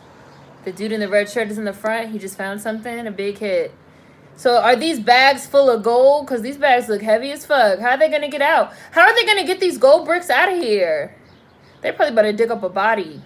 I bet you they better dig up a body. This dude don't stop yelling about finding gold for all the thieves to hear. You know somebody going to be out there dressed up as COVID-19. Everyone's costume should just be hazmat suits at this point. There's gonna be a hand sanitizer station at each house. I used to want to be a treasure hunter. Me too! After I saw the Goonies. But it's funny because I still love the Goonies. It's still one of my favorite movies. I was watching it the other day as an adult. And I was like, damn, this is dangerous. Like, these kids could have died numerous times. I think I missed that part of the movie, but how are they going to get all the gold back home? I might have missed that part too. Oh, it's a gun.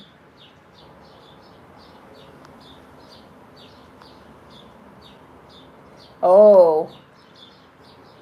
So they are fine. They about to find Chadwick Boseman's body. They about to find Chadwick Boseman's body. Jonathan Majors is winning, and I am standing.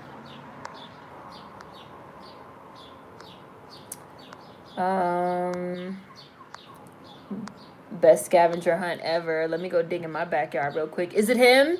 Is it him? I see they just found the dog tags. Is it him? Is it him? It is him. What are they gonna do? They can't just... Are they just gonna... Why are they digging up his body? Are they gonna take his body with them? Jonathan Majors just watching them dig. Like, I'm not gonna... I don't know. Thank you, Super Chat!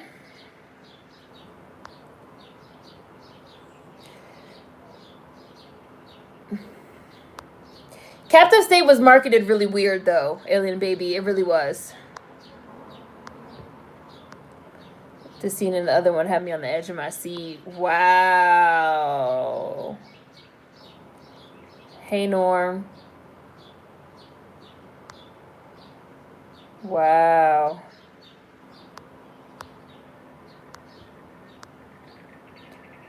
And my son, David. Wow. A little longer.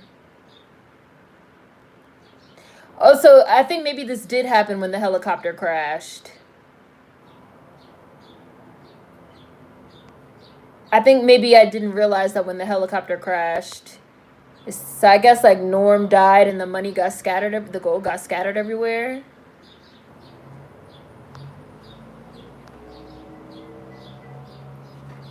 It's good that they could take his body back. I have not yet watched Fast Color, and I'm saving it for Halloween because it fits the Halloween criteria.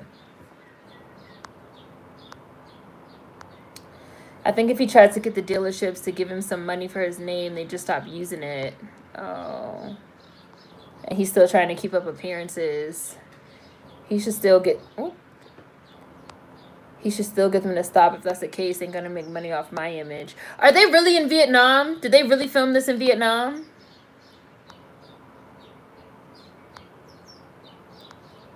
Yes, the bags are filled with gold. Now they're looking for Norm. They found his remains.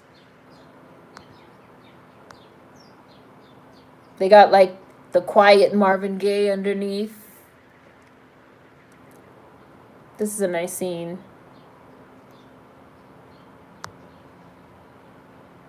I'm glad they found him. I don't know how they're going to get his body and all this gold back to the States. I don't think they could take it through customs, but maybe the correct answer is don't think about that.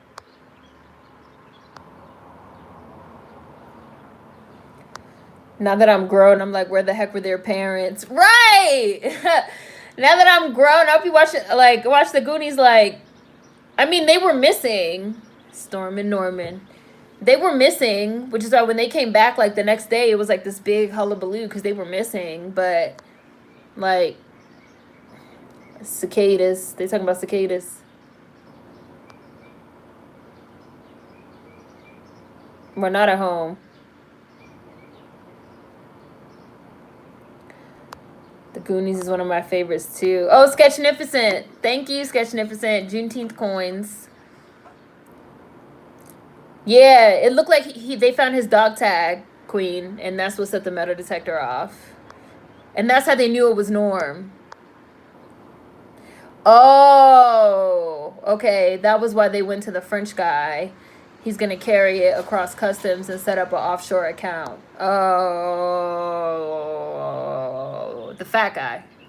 The old dude. Ori! I know this is supposed to be a somber moment, but damn, how the skeleton even looked like him. They went around looking at skeletons. They were like, this is the one. This one looks like Chadwick Boseman. That's the one. Get that one. Just let it drop. Let it drop. They backs. One of these old men going throw their back out or break a hip or something. They should have brought rolling bags with rolls. I mean, with wheels.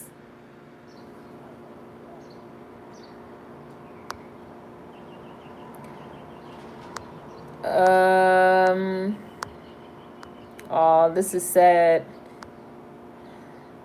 They found the body of a black American who died in a war he was forced to be in by his racist country. That's so morbid. Yeah, it's him. They were, yeah, I know I'm a little bit behind the comments. I saw that you said about his family. They're probably still waiting for him to come home. Yeah, I'm glad that that was addressed too.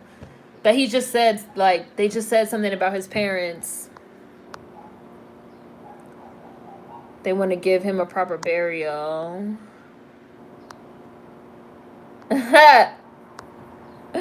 Going home, blood. Would I say the Five Bloods is worth the watch? If you want to. I mean, it's fine. It's a Spike Lee joint, so take that how you want to take it. I'm liking it. I'm enjoying it, which is better than I can say for the last 3 Spike Lee films that I saw. So, it's a step in the right direction.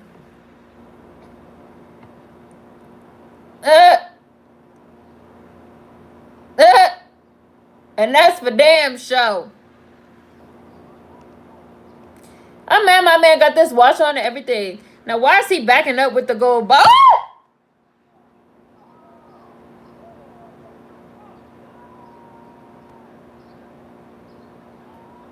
I was like, why is he backing up?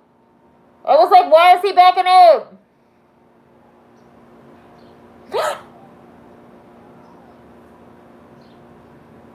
Oh!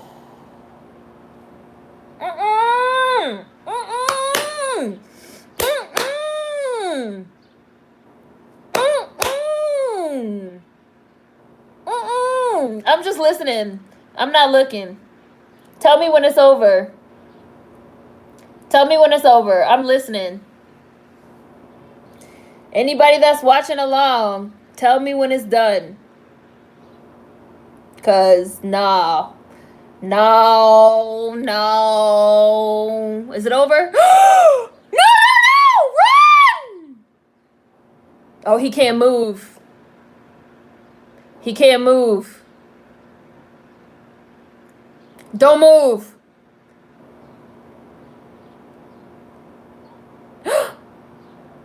Don't move.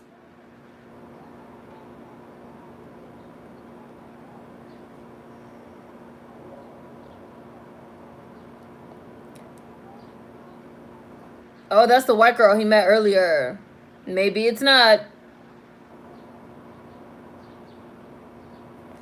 His son stepped on one.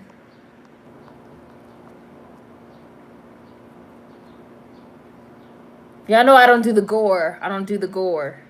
Yeah, yes, there's graphic violence for anyone that watches later. Well, that's not enough. Yeah, there's got to be something else we could do. Cicadas are bugs.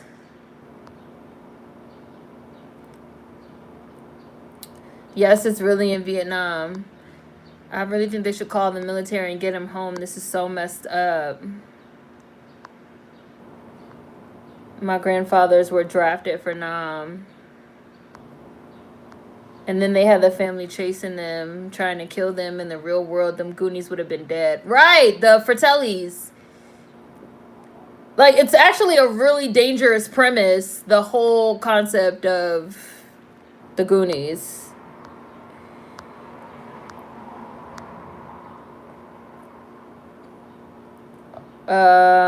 They're gonna trust the white man with all their gold to put it in an offshore untraceable account. Okay.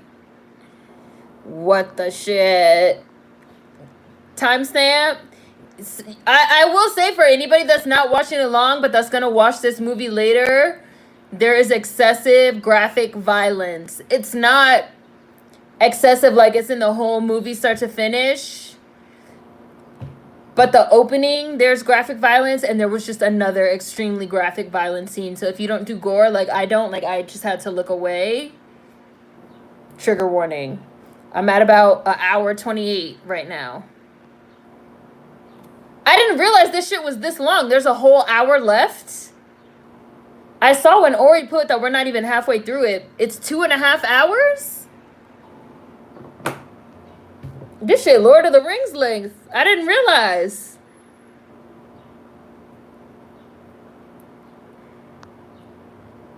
It's a whole hour left. So there might actually be some more gratuitous violence and we just haven't gotten to it yet, y'all.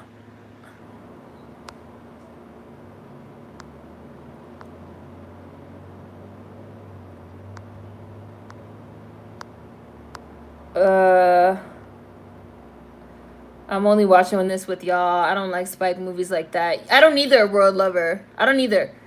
I'm literally only watching this because a lot of people watched it and they said they would like it and they thought I should watch it and they wanted me to watch it for the live stream. And even then, I was still like, I don't know. And then somebody was like, Jonathan Majors is in it. And then I was like, okay. So if he dies right here, I'm going to be upset. There's a booby trap. Soren's like, oh no, the horror. Ma'am. A gory... Bushy Brows is like, what happened? A gory scene, what happened? This just turned into a horror movie. Damn, Bushy Brows in all caps. I want to know. You're going to have to watch it. You're going to have to watch it.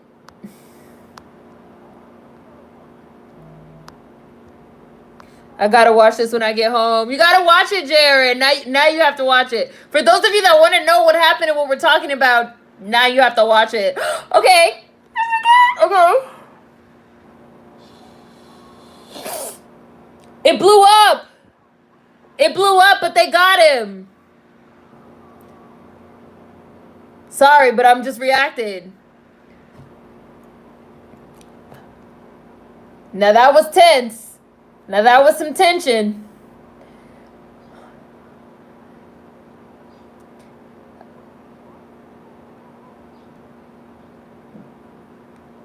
Oh, he's making them get down. Oh. We're compromised.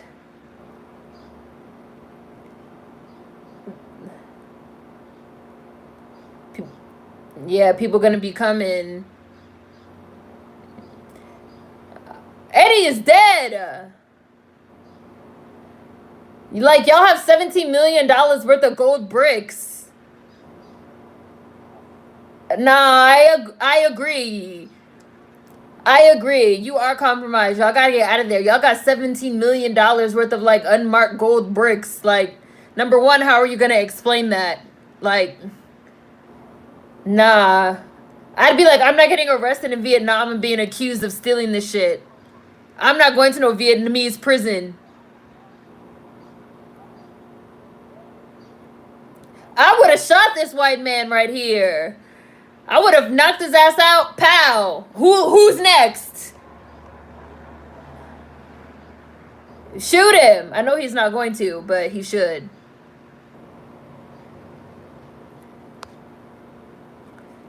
I do. No, I agree. Right. All this dad, no. He's the only one making sense. They are compromised. You have to go. No, I don't like blood and gore. No.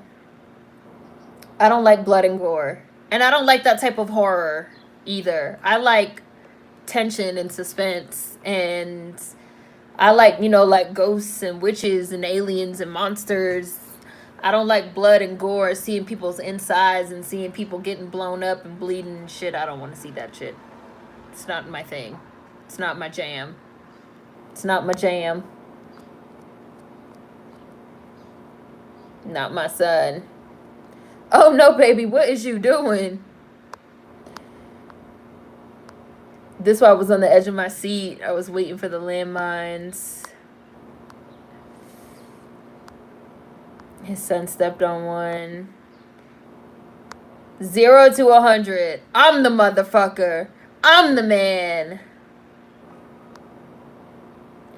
Wow, so they did bury him. Foreshadowing, because they had that whole conversation about how Eddie's broke. What are they going to do with these white people?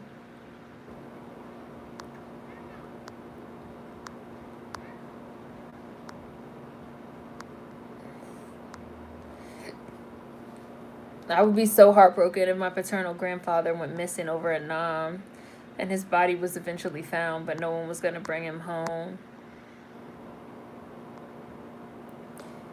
Can't they Indiana Jones it to save the young buck? That's what they did too, Nicole. Oh, what is it rated? Is it rated like NC-17 or something? It is very graphic. Like, there's not a lot of like violence, but what they're showing is extremely graphic. Extremely. To the max. I'll bring vegan cicada burgers for Bees Bait.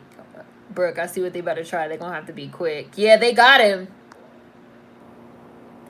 The initial violence was also film footage of real life graphic violence. That too hits different when you know it's real. There are also flashes of graphic images. Spike Lee don't make movies under 6 years long. Right, Remy? We still got an hour left to go. Bro, can somebody kill these white people? Like, why are these white people talking?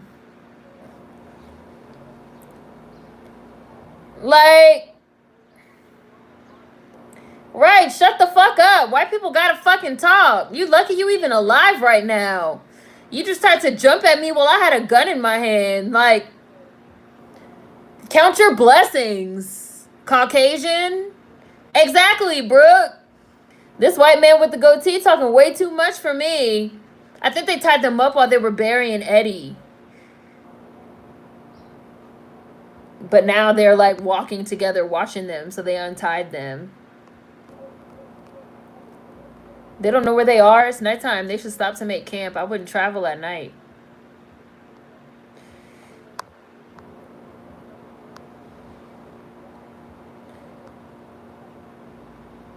Two and a half hours, girl. I read the plot. The short answer is yes. Yes, there is. Anybody that can't do another hour, that's fine. I didn't realize the movie was this long, but I'm going to finish it. Because now I have to finish it. Like, I have to know how it ends. Plot twist. There's only one continuous Spike Lee movie. All of Spike Lee's movies all take place in the same universe. And they're all continuations of the same movie repeatedly. I don't understand why these white people are here, though. Like, I don't understand why these white people are here. Why are these white people here? Like, maybe it's going to be, like, revealed by the end. So, okay. But, like, what is the significance of these Caucasians being with them now? I mean, I don't know. I'm going to keep watching because I want to know. But, like, they really trying to, like, guilt Jonathan Major. Like, Spike Lee does love interracial drama. He loves, like, an interracial couple to be in some drama. Like, this white girl really trying to make Jonathan Majors feel some type of way. Like, don't nobody care about this. Right, she could have peed right in her pants. Like, what's the purpose of this, Spike Lee? Also, why are they white? They should at least be Vietnamese. Like,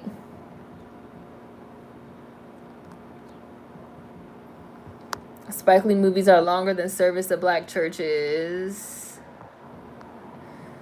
I screamed, Jonathan Majors better not die. They did it. They saved him. If there's about to be some type of romantic scene, yes, thank you. Please cockblock. Because if there's about to be some type of romantic scene, I was about to skip forward. I was about to be like, y'all, I'm skipping. I'm going to tell you where I end up.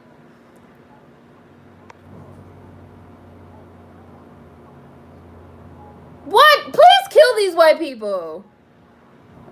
You in the middle of like the Vietnam woods. Just kill them and bury their bodies and keep it moving.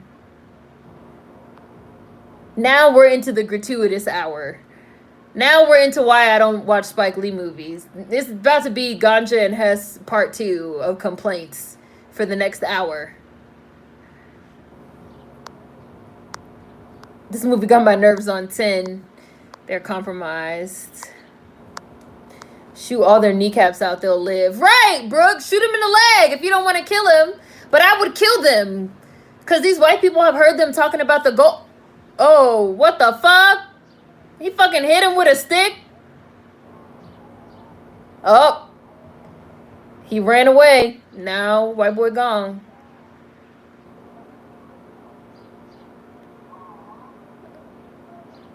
Dope fiend, double cross. It was the old man. I couldn't tell who hit in the dark. If you kneecap them, they won't die immediately, but they'll bleed out. Okay. That's fine.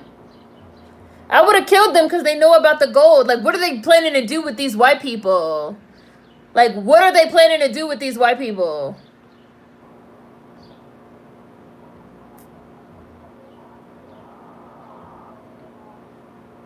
They can't decide what to do. I feel like you have to kill these white people. Maybe you don't want to. Maybe you feel like, I don't know, it's not appropriate or whatever. Wow. They still have them. They still have them. How are they going to explain? How are they going to explain these white people that they have with them? The other dude just, like, and the other white dude did run off.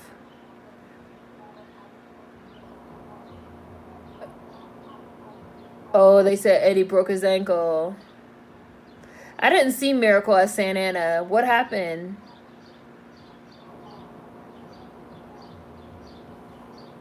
Right, it's too risky. Like, keep these white people for what? I mean, because you feel bad, you don't want to kill him? I'd kill him. No! They should have just said they lost Eddie. They don't know what happened.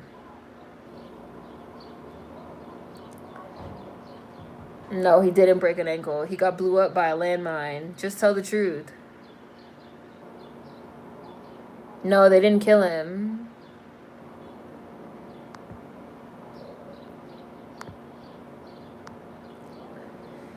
She just met him like 2 minutes ago. Like, yeah, girl, you getting tied up. You're not special. Right. Shoot the pinky toe. That's the evil side of reality. If those white folks live, then black dudes are going to go to jail. Oh, they caught the white dude. They found him. See? And they just said, we want our gold. Give it over. Like, of course the white dude says something. They know they have it. They should have just killed all 3 of them. That motherfucker ain't our friend. Keep his ass. Kill him. I don't have to help shit. See, Spike Lee's tripping. The first hour and a half, we were straight. No, kill the white man. Anyways, if you hate gore, how do you deal with Tarantino movies? Because he loves that shit. Tarantino movies don't have a lot of gore. Tarantino movies might have a lot of blood and violence, but not gore. You don't be seeing people's intestines and shit. Like, that's low-key the point, I feel, of Tarantino's movies, is that it's like cartoon violence. Even like when he has, what's her name, kill the crazy 88s, it's in black and white to like minimize the impact of the violence. Now we could have a conversation about Tarantino doing cartoon violence and live action and like minimizing the gore. Like in a Tarantino film, you cut somebody's head off. There's no gore. There's no clean break. It's just like some spurting blood. It's like fake.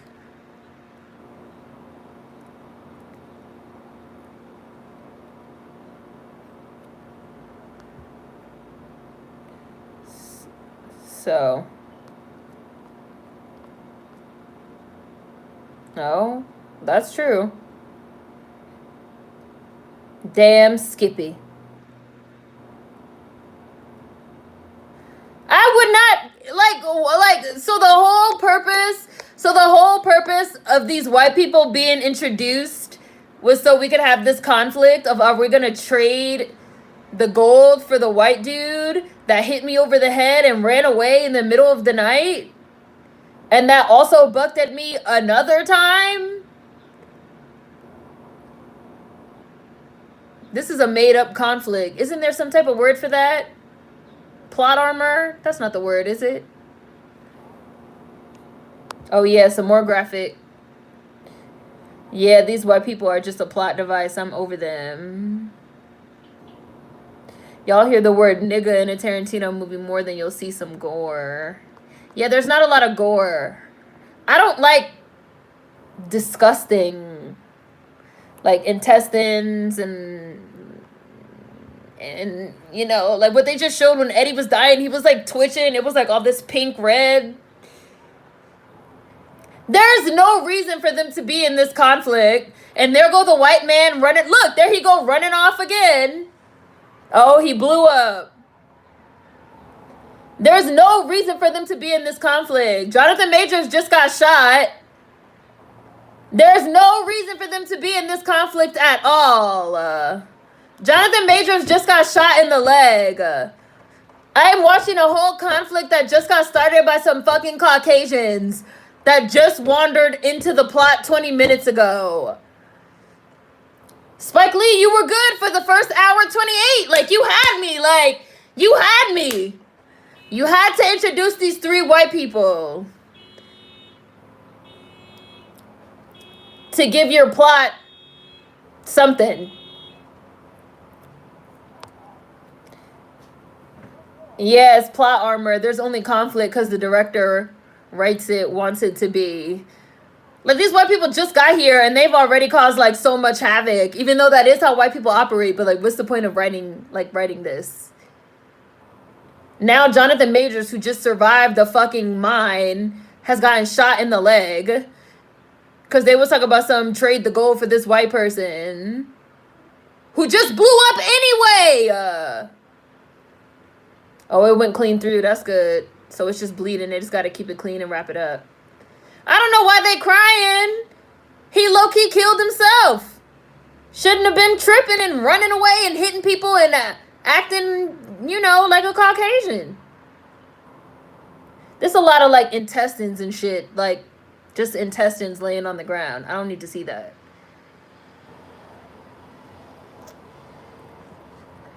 You're giving up, queen? You turning it off? I think you tapped out of Ganja and Hess too, didn't you? You guys remember we were watching Ganja and Hess and people was tapping out. Motherfuckers was dropping like flies. They were like, I'm out. I can't finish. Why is this bitch smoking a cigarette? Meanwhile, we've seen several times that this truck is leaking gas. This shit about to blow up? He fucking slapped this white man. He said, straighten up. Spike gotta come with at least one vanilla waffle cone in his movies. I don't know what happened to Spike Lee when he got older.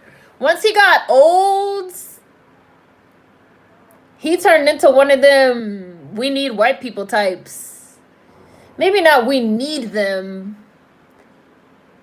but they have to be involved or something. Oh, he's calling baby mama. She did get introduced.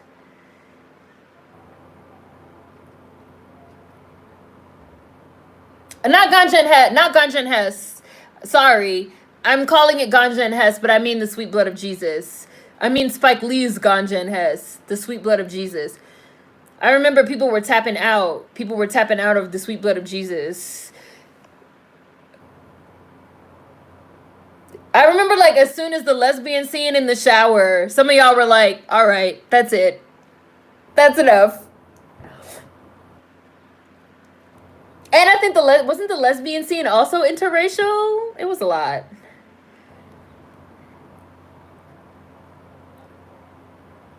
It was a setup.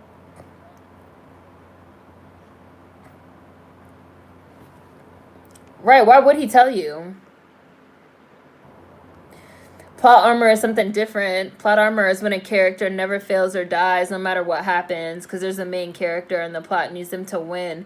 What is it when things are happening just for the plot? Like, is that a plot device?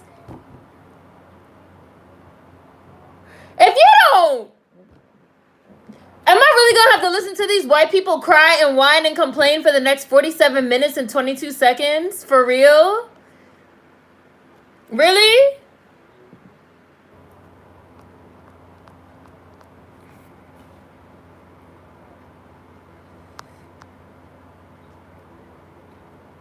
He told them about the gold.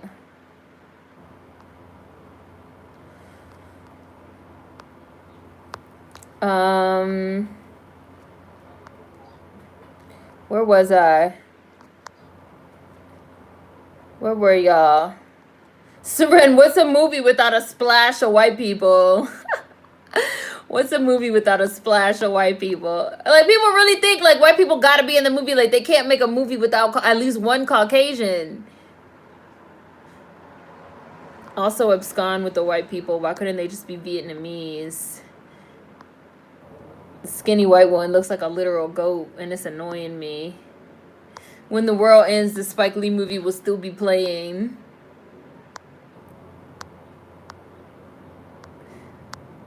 Hi, Rodney. Yes, the boy in blue. I was about to skip. I don't want to skip.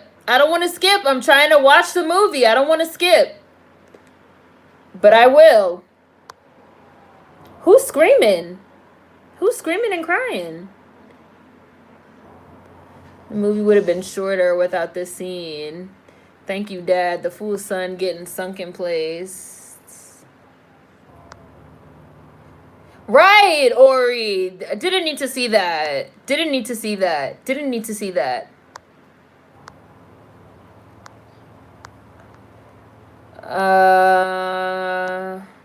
Okay, there. I've seen these comments. Oh, he left. He told about the gold. Why can't they just tell the half-truth about Eddie? They don't need to mention the gold. Raise your hand if you didn't see this coming. Throw the whole Spike Lee joint away.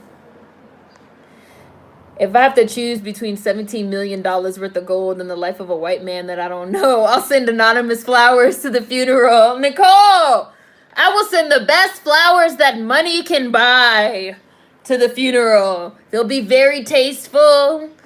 I might include a little banner. Now these white people want in on the gold. Damn, Otis, just put the gold on Craigslist. What are you supposed to do? You're supposed to kill these white people. He stepped on a landmine. What are these white people getting a share of the gold for? A share for what? Literally. They need to kill these white people. This is definitely Spike Lee's perspective. Because he wouldn't kill these white motherfuckers. These white people are just a plot device. I'm over them. Oh, plot contrivance. Yeah. Plot contrivance, plot device. That's it, yeah. This commentary has me on the floor. I'm just saying. It's too much. It's too much happening now. The first hour 28 were solid. It should have just ended. After they found Norm's body or found the gold or something. I'm waiting. I'm going to see how it ends. I'm not going to tap out. I'm not going to tap out. I'm going to talk about this shit, though, for the rest of this 43 minutes and 23 seconds, if I don't think it improves.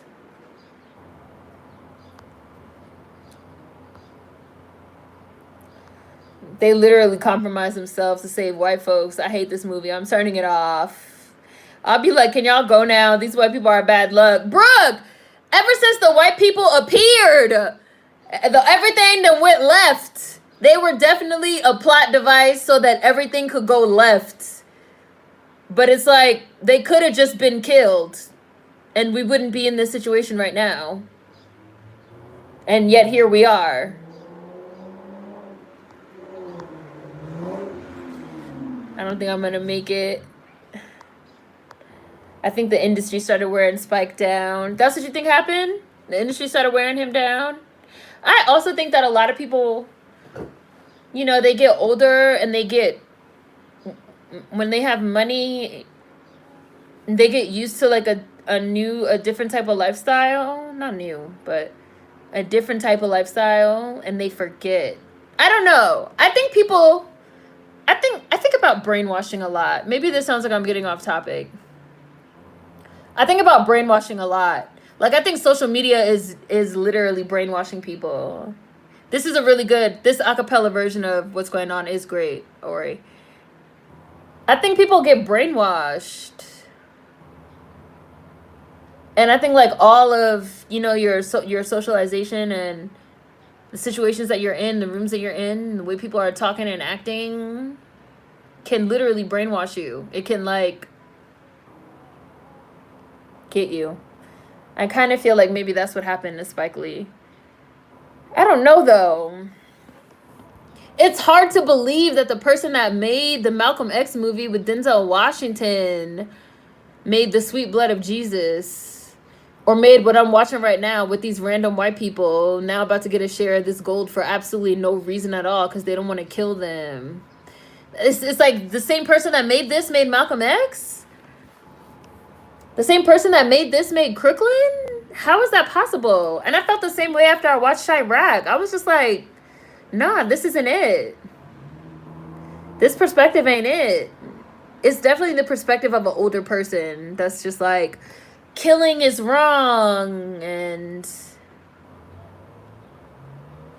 white people deserve a chance. It's a lot of intestinal fortitude in this movie. It's a lot of intestines.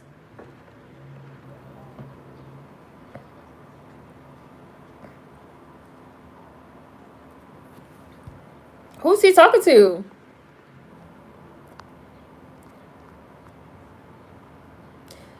They ain't snatching my gold bars.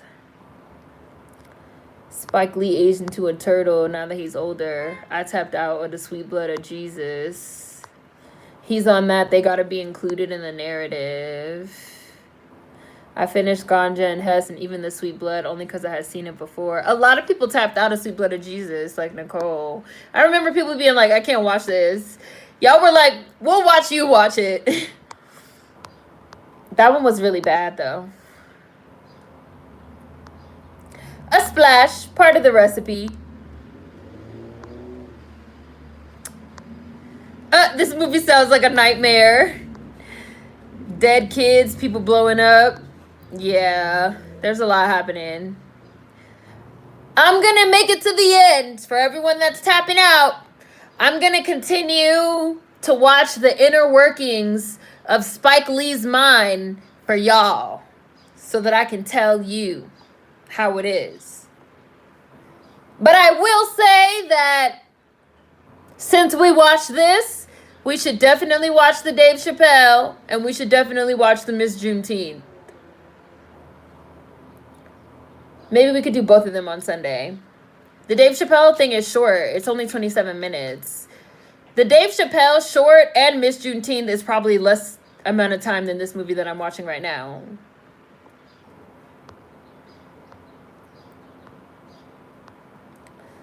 This is why you look for gold in silence. Okay, so contrivance. A plot contrivance. Lord, this is turning into a Tyler Perry production. It sure is. It really is. This whole monologue that's occurring right now is giving me... Maybe it's supposed to be serving me Black Power or something. But I feel like this monologue with Paul looking directly into the camera is giving me... Not Medea. It's giving me something Tyler Perry adjacent. Take one for the team. I'm taking one for the team. I'm already 3 hours in. I could make it through this last 37 minutes. I can make it. So he's doing like what? I don't know what's happening. I officially am lost. Wow, now he's being like treated on by the white girl. It reminds me of for color women when they randomly break out in spoken word, but less deep. That's hilarious, y'all calling it reminiscent of Tyler Perry, when Spike's the one who called Tyler Perry a bunch of coonery and buffoonery.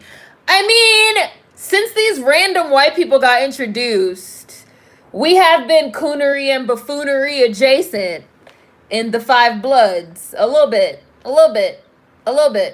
We got a blonde white girl like wiping the sweat off Jonathan Major's forehead. It's a lot. It's a bit much happening now.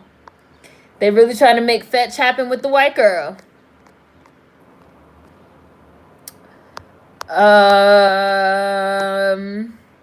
I'm glad that Jonathan Majors only got shot in the leg or whatever. Is this the do the right thing speech? Right, like what is this speech?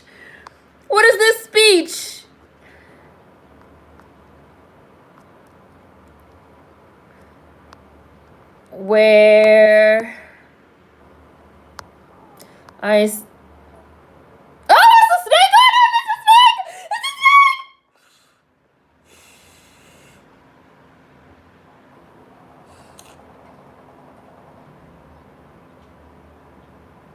You guys know how I feel about snakes.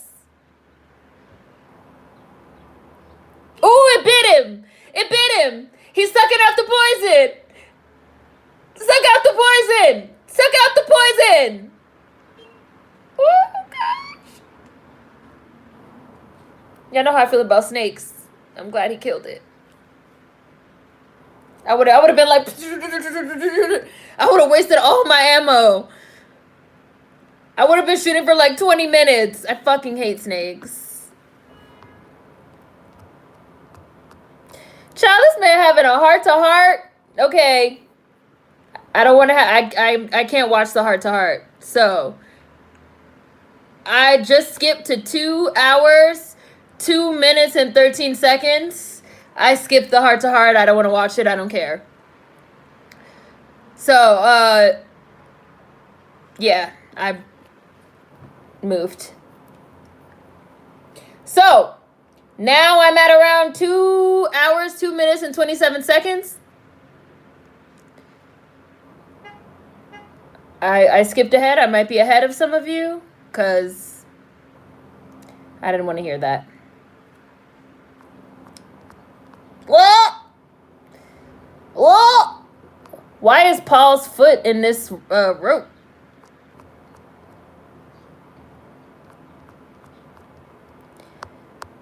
I'm going to send the best flower arrangement from a black-owned business, Nicole. Brooke, they want the gold too? Hell no. This has gone too far. This is out of hand. The greed of white folks will always come in. Asking for gold now, I reply with a bullet. I think if they give them the gold, that's an incentive to keep it quiet. But that's not good enough for me. They could always switch later. This is a bad omen. Only gold they're going to get is that white woman's blonde hair. People change or get worn down as they get older. Films like this make me question if we're truly ready for making decisions on being loyal to each other or not. Oh, that's... What do you mean by that, Queen? You have a point. Money changes people. It does. Okay, so Paul is just like officially off his rocker. Like he doesn't even have his bag with his gold anymore, and he's been bitten by a snake. Are none of them gonna make it out? Are none of them gonna make it out of these woods in Vietnam?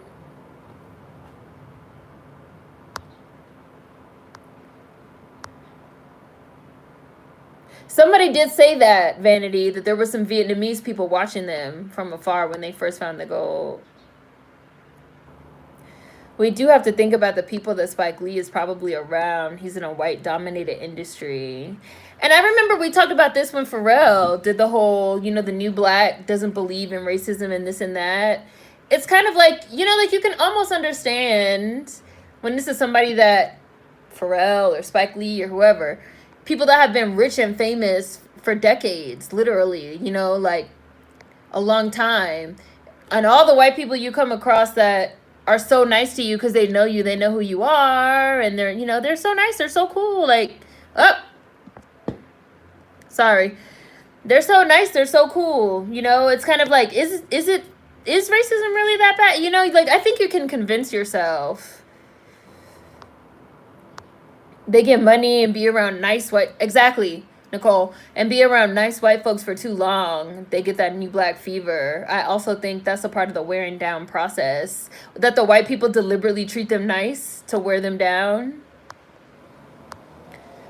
And call them Noir blacks. Spike Lee did make Jungle Fever, didn't he?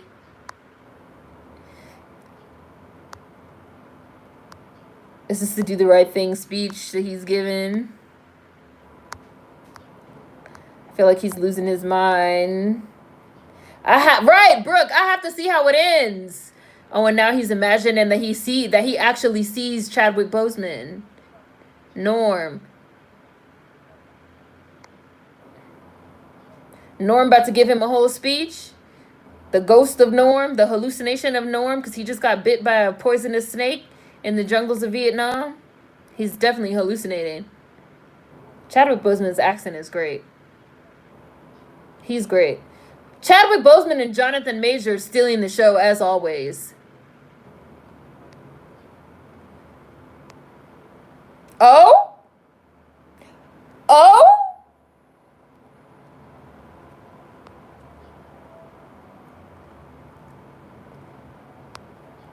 Oh?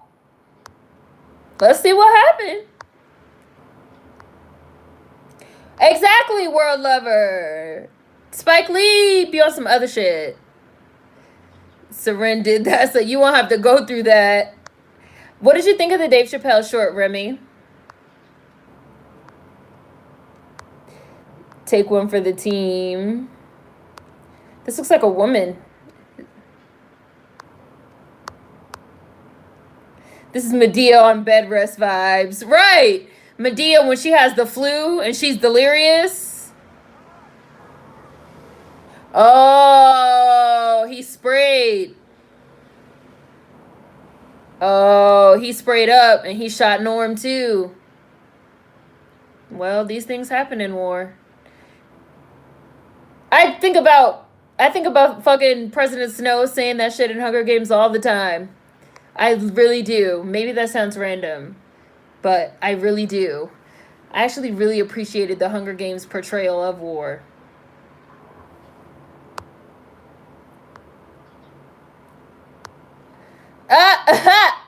Remy! I'm 28 minutes. It's only 28 minutes left. I could get through these 28 minutes. Spike not gonna get me to tap out. Why is this effort to romanticize the white woman? Right. Why are these white people even here? What are their names? I only know her name is Hedy, like Hedy Lamarr, and I don't even know why. Like, what? Why are they there? What is the point of this? Y'all know Spike Lee loved that shit, though. He really does. He lives for it.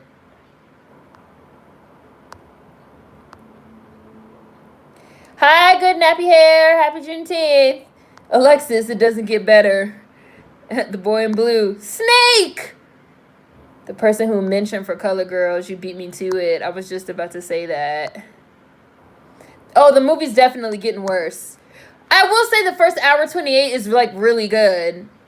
And I would watch the first hour 28 and I would just like turn it off after they find Norm's body and they like all put their hands in and they say the prayer and then it kind of like panned out. That could have been the end. I don't even know what happened after that. I don't even know what I'm watching, why there was an extra hour of whatever I'm watching now. I have no idea what happened.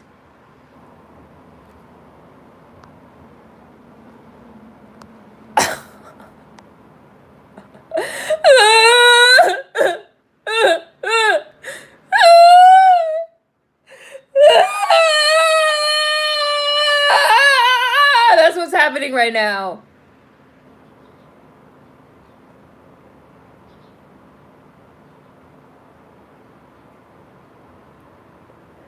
This shit took a turn. This shit took a turn.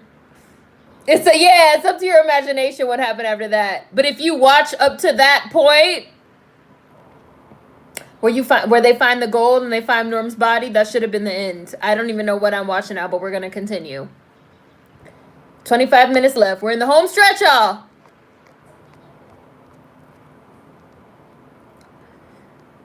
Snake's Indiana Jones type beat. I'm not here for this love story. Oh boy, womp womp. Shoot them too. They're just as venomous. Right, that's what he should have did to them white people. Right, where he shot up them snakes.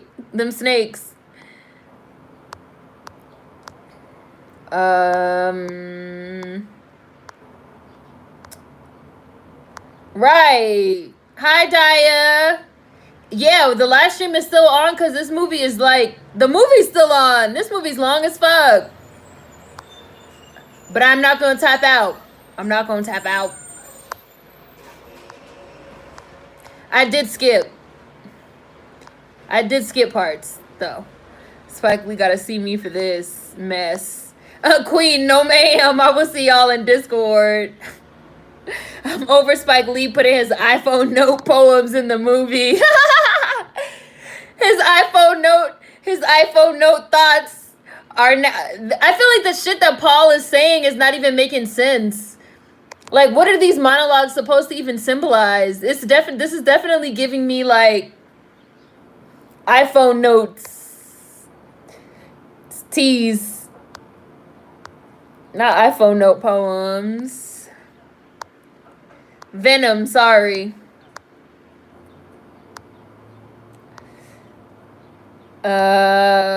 He's about to make me act up.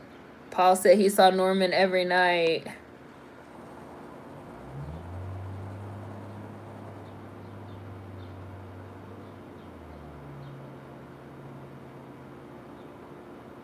I don't know what's happening in this movie.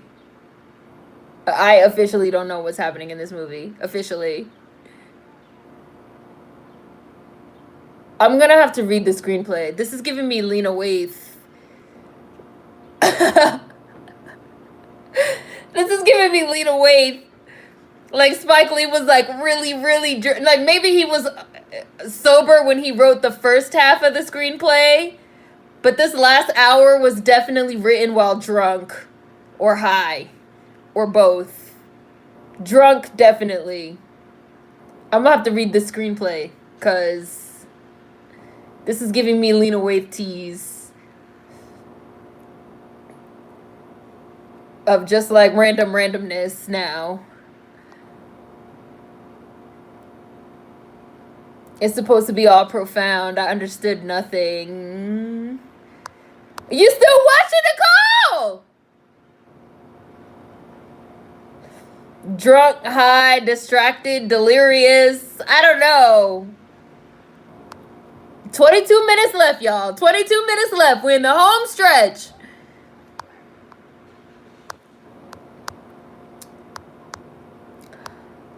I would really value Spike Lee passing his knowledge down by running a master's program and being a mentor to new Black directors.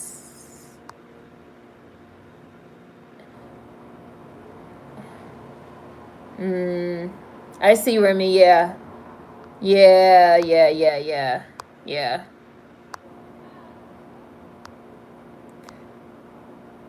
A masochist? I'm not a masochist. Did I say I was a masochist? Damn, is Norma ushering Paul into the afterlife? That would be wild, being escorted to the other side by the person you killed. That actually would have been a nice scene. If Paul was, like, really dying from the snake venom, and then, like, Norm appeared and, like, ushered him to the other side. But no. I got an additional scene of Paul digging his own grave and then getting shot. For what purpose? Like, what is the purpose? Like, what is the purpose of this? What is the purpose? What's the meaning supposed to be?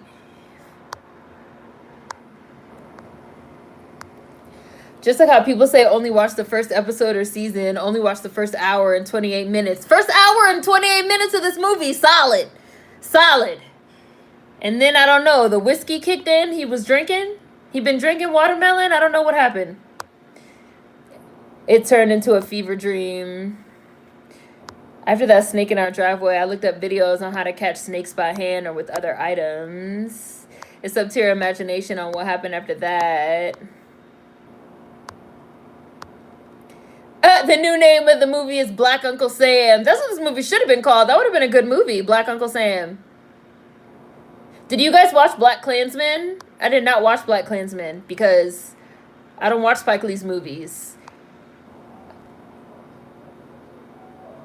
I seen the last Spike Lee movies that I saw were, I saw Chirac, which I did not like. I saw The Sweet Blood of Jesus, which I didn't like. What was the last one before that? It was like a movie, Sweet Blood of Jesus, and then Chirac, and then Black Klansman. But I did not watch Black Klansman because I was not gonna watch it because I don't like Spike Lee's movies. I'm only watching this one because we were doing a Juneteenth live stream and people wanted to watch it, which I'm still glad we watched it. I'm still glad we watched it. I'm definitely not watching any more Spike Lee joints after this, for real. Like, though, like, I came out of retirement to give this one a chance. It's overly long, and the plot has been a mess for the last 45 minutes. And I really don't know what is the purpose of these Caucasians that I'm looking at. It seems like the whole point is like muddled now. The earlier moments of the movie were really good and interesting, having conversations about black people in the army and now they could kill. Now they could kill. Now they could kill, but they couldn't kill these random white people? Now they're motherfucking Die Hard. What's the movie with the old action heroes, the Expendables? Now these motherfuckers are the Expendables. Look at this. Now I'm looking at a scene out of Rambo when they couldn't kill these white people when they popped up an hour ago. Wow, they overturned the Range Rover. You're not going anywhere. Where were you going? Wow. How much money did this movie cost?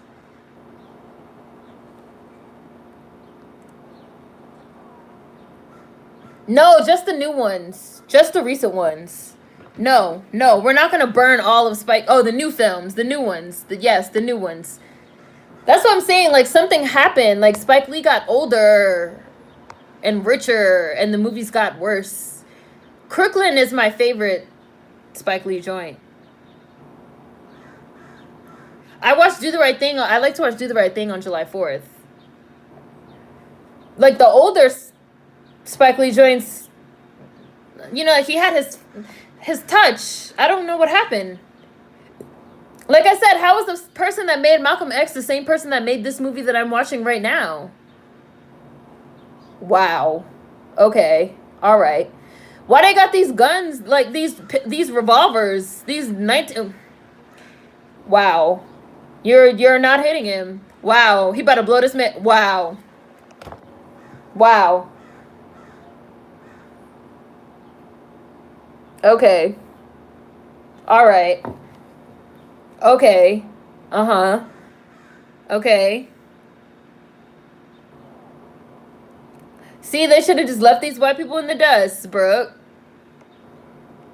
Again, my theory is Spike Lee was worn down. $35 to $45 million budget. The truck fell. Right, this turned into GTA all of a sudden. The truck fell over. My parents were shocked because they thought I was so pro-black. I see it on premiere night. You talk about Black Klansman, right? Right, his newer films never happened. I didn't want Black Klansman because I was still upset about the sweet blood of Jesus. I do like, what's his name that's the lead in Black Klansman. What's his name? John David Washington? I'm back in the cave. No more Spike Lee. Spike Lee brought her in so she could be their white savior and show how not all white folks are bad. And the random white people get to live. Why? John David Washington. Yeah, that's his name. I watched Black Klansman. It was okay. I haven't seen it. Oh, you were saying you saw it and you saw Black Klansman and you liked it. Vanity.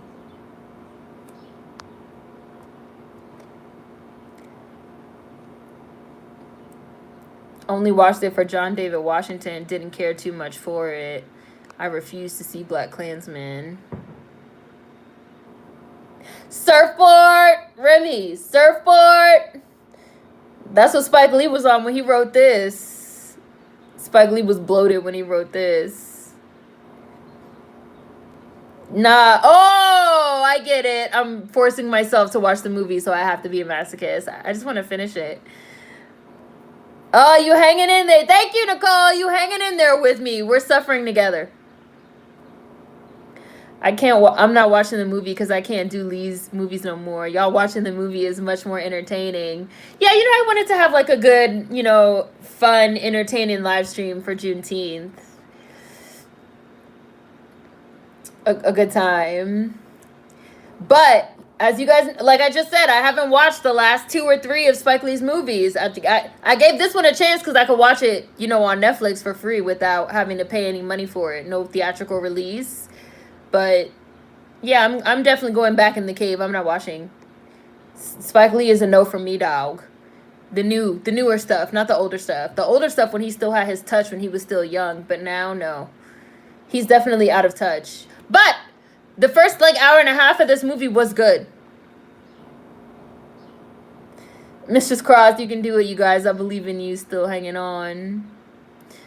Confusion.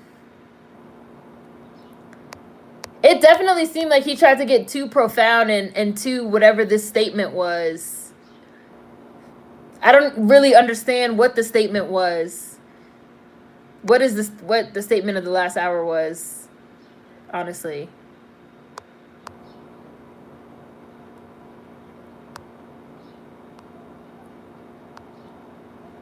Mic check.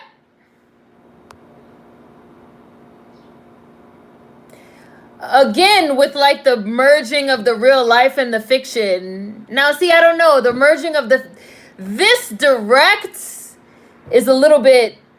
I'm looking at a fictitious version of Black Lives Matter receiving a $2 million donation.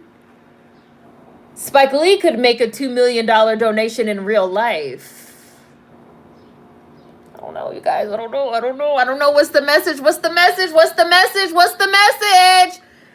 I'm watching a fictional French white woman give a fictional $1 million donation in honor of her white friend that blew himself up trying to double cross these black people. What am I watching? What is the message, Spike Lee? Oh, that was definitely a not all white people scene. And they showed the white man smiling, surrounded by a bunch of little Negro kids, little Negro starving children, little nigger babies. Oh, this is definitely a not all white people moment.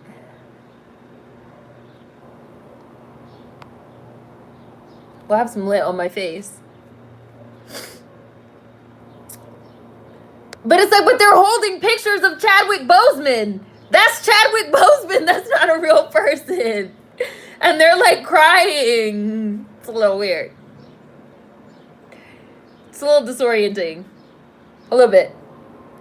There's definitely some people that have watched this on Netflix and thought this was a documentary or something. Absolutely, 100%. There's at least 100 people that have watched this on Netflix and thought it was a documentary. Woo, Jonathan Majors.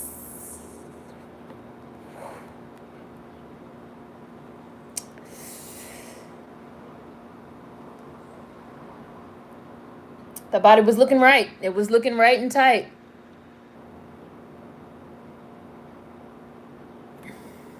Finally, Norman's family got some closure. Right, exactly, Ori. Chadwick Boseman fought in Vietnam? I didn't know. Black Panther did all this?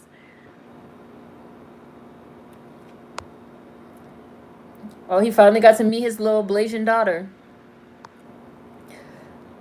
Woo, he looking good. Almost made me forget about all the bullshit. That's why Spike tried to sneak that little scene in the end. We're not going to let the last hour slide because you gave us some shirtless Jonathan Majors. But I appreciate the sentiment, Spike Lee, on Juneteenth. That was a nice Juneteenth present for me. Thank you. But still, you don't get a pass for the last hour of this movie. They do look alike. This man and this girl. Oh, so this, okay, this is them as like young people. Do they have prosthetics on? Is this makeup on them to make them look young? Because they look weird. And Chadwick Boseman really looks young and they don't. Right, I appreciate that little gift. Fully doesn't make up for the rest. Oh, you were? Janae, I'm one of those people. It looked like a documentary. Yeah, like there's a lot. There's definitely like some blending of fiction and reality. Finally, Norman's family got some closure. Spike's white friends pulled him aside and said, "Hey, Spike, buddy, pal, I'm not a racist, right? Put guys like me in your movies." That's exactly how it went, bushy brows. And now we got the good Martin Luther King Jr. clothes because you know the Caucasians love this. Exactly 1 year later to the day, Dr. Martin Luther King Jr., a devout critic of the Vietnam War, was assassinated in Memphis, Tennessee, in these United States of America. Prune Juice Lee, that's his new name. That's also why these characters had to be fictional. People were like, nah, do not use my father or grandfather's story or name. Written by, wait. They wrote that back a little too quick. I want to see who wrote this. Directed by Spike Lee, written by Danny Bilson and Paul DeMeo and Kevin Wilmot and Spike Lee. I'm going to Google those people.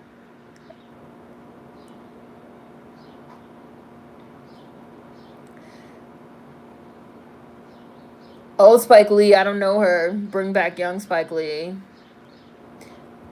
The black lady that got the $2 million check was the wife of the dude that died by the grenade. Jonathan Majors, David. Clark Peter, Otis, Norm Lewis, Eddie. Isaiah Whitlock Jr., Melvin. I mean, it is beautiful. It looks really nice. Oh, this is his most expensive movie? You can tell that a lot of money was clearly put into this movie. Brooke, yo, I'm mad. What is this? Is this his first movie after winning the Oscar? Is it? Bushy brows. So all the OGs dead. 2 out of 3 of the white randos live, but only 1 black person. The movie just ended, bushy brows. I'm looking at the credits now. I refuse to see Black Klansman too. Yeah, and Chadwick Boseman as Storm and Norman. Spike Lee is like that old worn down pencil with the eraser on the end that's worn out. Throw the whole Spike Lee pencil away. It's always fun to roast a movie as a group. Right! Again, I'm going with the theory on the film being a metaphor for people being punished for their greed. They were killed for the gold that they went to go get. Okay, that's a fair assessment. Brooke, I'm sick of these white people. Finally, Norman's family got some closure. How they just started playing V for Vendetta. I didn't push anything. I don't want to watch this. I hate that Netflix does this. It just starts playing shit. It just starts playing shit. Let me finish these comments and then we'll be done. The de-aging shit look better in X3. Y'all not gonna sucker me into another Spike Lee movie. I gave this one a chance. I gave it a fair chance. No more Spike Lee movies. But Sunday's movie will be Miss Juneteenth, which you will most likely have to pay for, either rent or buy. So anyone that wants to watch along on Sunday, you know in advance, you can decide if you want to rent or buy Miss Juneteenth for Sunday. I'm built like Jonathan Majors in my dreams. I need to hit the gym. That was an interesting watch. Yes, they're white, Seren. Those writers are white. Yeah. I was like, let me look at these writers. Along with Spike Lee, the 3 other writers. Oh, okay, they're Caucasians. It all makes sense. I do worry because I want to work in the industry, but don't want to catch that new black fever. No, I don't think this got a theatrical release. Digitally only. This is his first movie after the Oscar. No more Spike Lee. Those suggestions will be ignored. That movie was long. It's almost New Year's. Yes, if the film had ended with them finding Norm's body, it would have been better. I would have felt better. Yeah. But it didn't. The old Spike Lee movies I will always love. I feel like things started to go left with Spike Lee. With She Hate Me. With Kerry Washington and Anthony Mackie and the girl from Heroes. Because that was, number one, that was when his lesbian interracial relationship fetish, I feel, started. And it's like continued. In all his movies, it's been like a connecting thread. All the newer movies that I've seen have been like, they've been really weird and dismissive about like, I don't know. They've been really weird and dismissive. I'll just leave it at that. Spike Lee engages with gender in a weird way. He seems to have some type of hard-on for interracial relationships and lesbians. I don't know. It's weird. Kevin, Wilma is black. It was 2 black writers and 2 white writers. Thank you, Ori.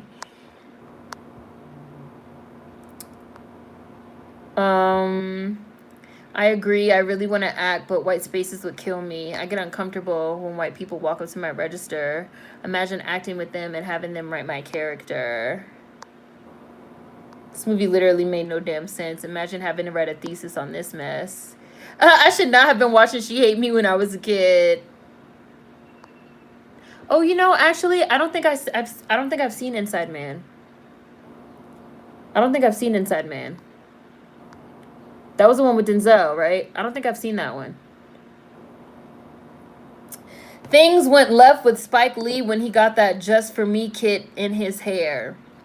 And on that note, I wish everyone a happy Juneteenth. This was a lot of fun. It is always fun roasting a movie together, and we had a really nice conversation, especially in the beginning. I'm glad I was able to watch this because now I can say that I've seen it. And we will be back with our Bees Bake on Sunday. The movie for Bees Bake is going to be Miss Juneteenth for people that want to buy that. But you know what? Since we'll be watching a movie that people have to spend money on, I guess we can do the Dave Chappelle first. And the Dave Chappelle's on YouTube. So anybody that wants to watch that could watch that. And then we'll do Juneteenth, Miss Juneteenth. Sunday. Same time, same place as always. Happy Juneteenth to everybody. This was awesome. I'm pretty sure I haven't seen Inside Man, so we can definitely put Inside Man on the list. Y'all got to tell me in Discord what year it came out, and then I'll consider it. All right. Happy Juneteenth, you guys. Have a great rest of your day. Take care of yourselves. See you guys on Sunday, which is the day after tomorrow. So we'll be right back. Bye. And thank you to everyone that did Super Chat. And sorry, my fingers were in it the whole time.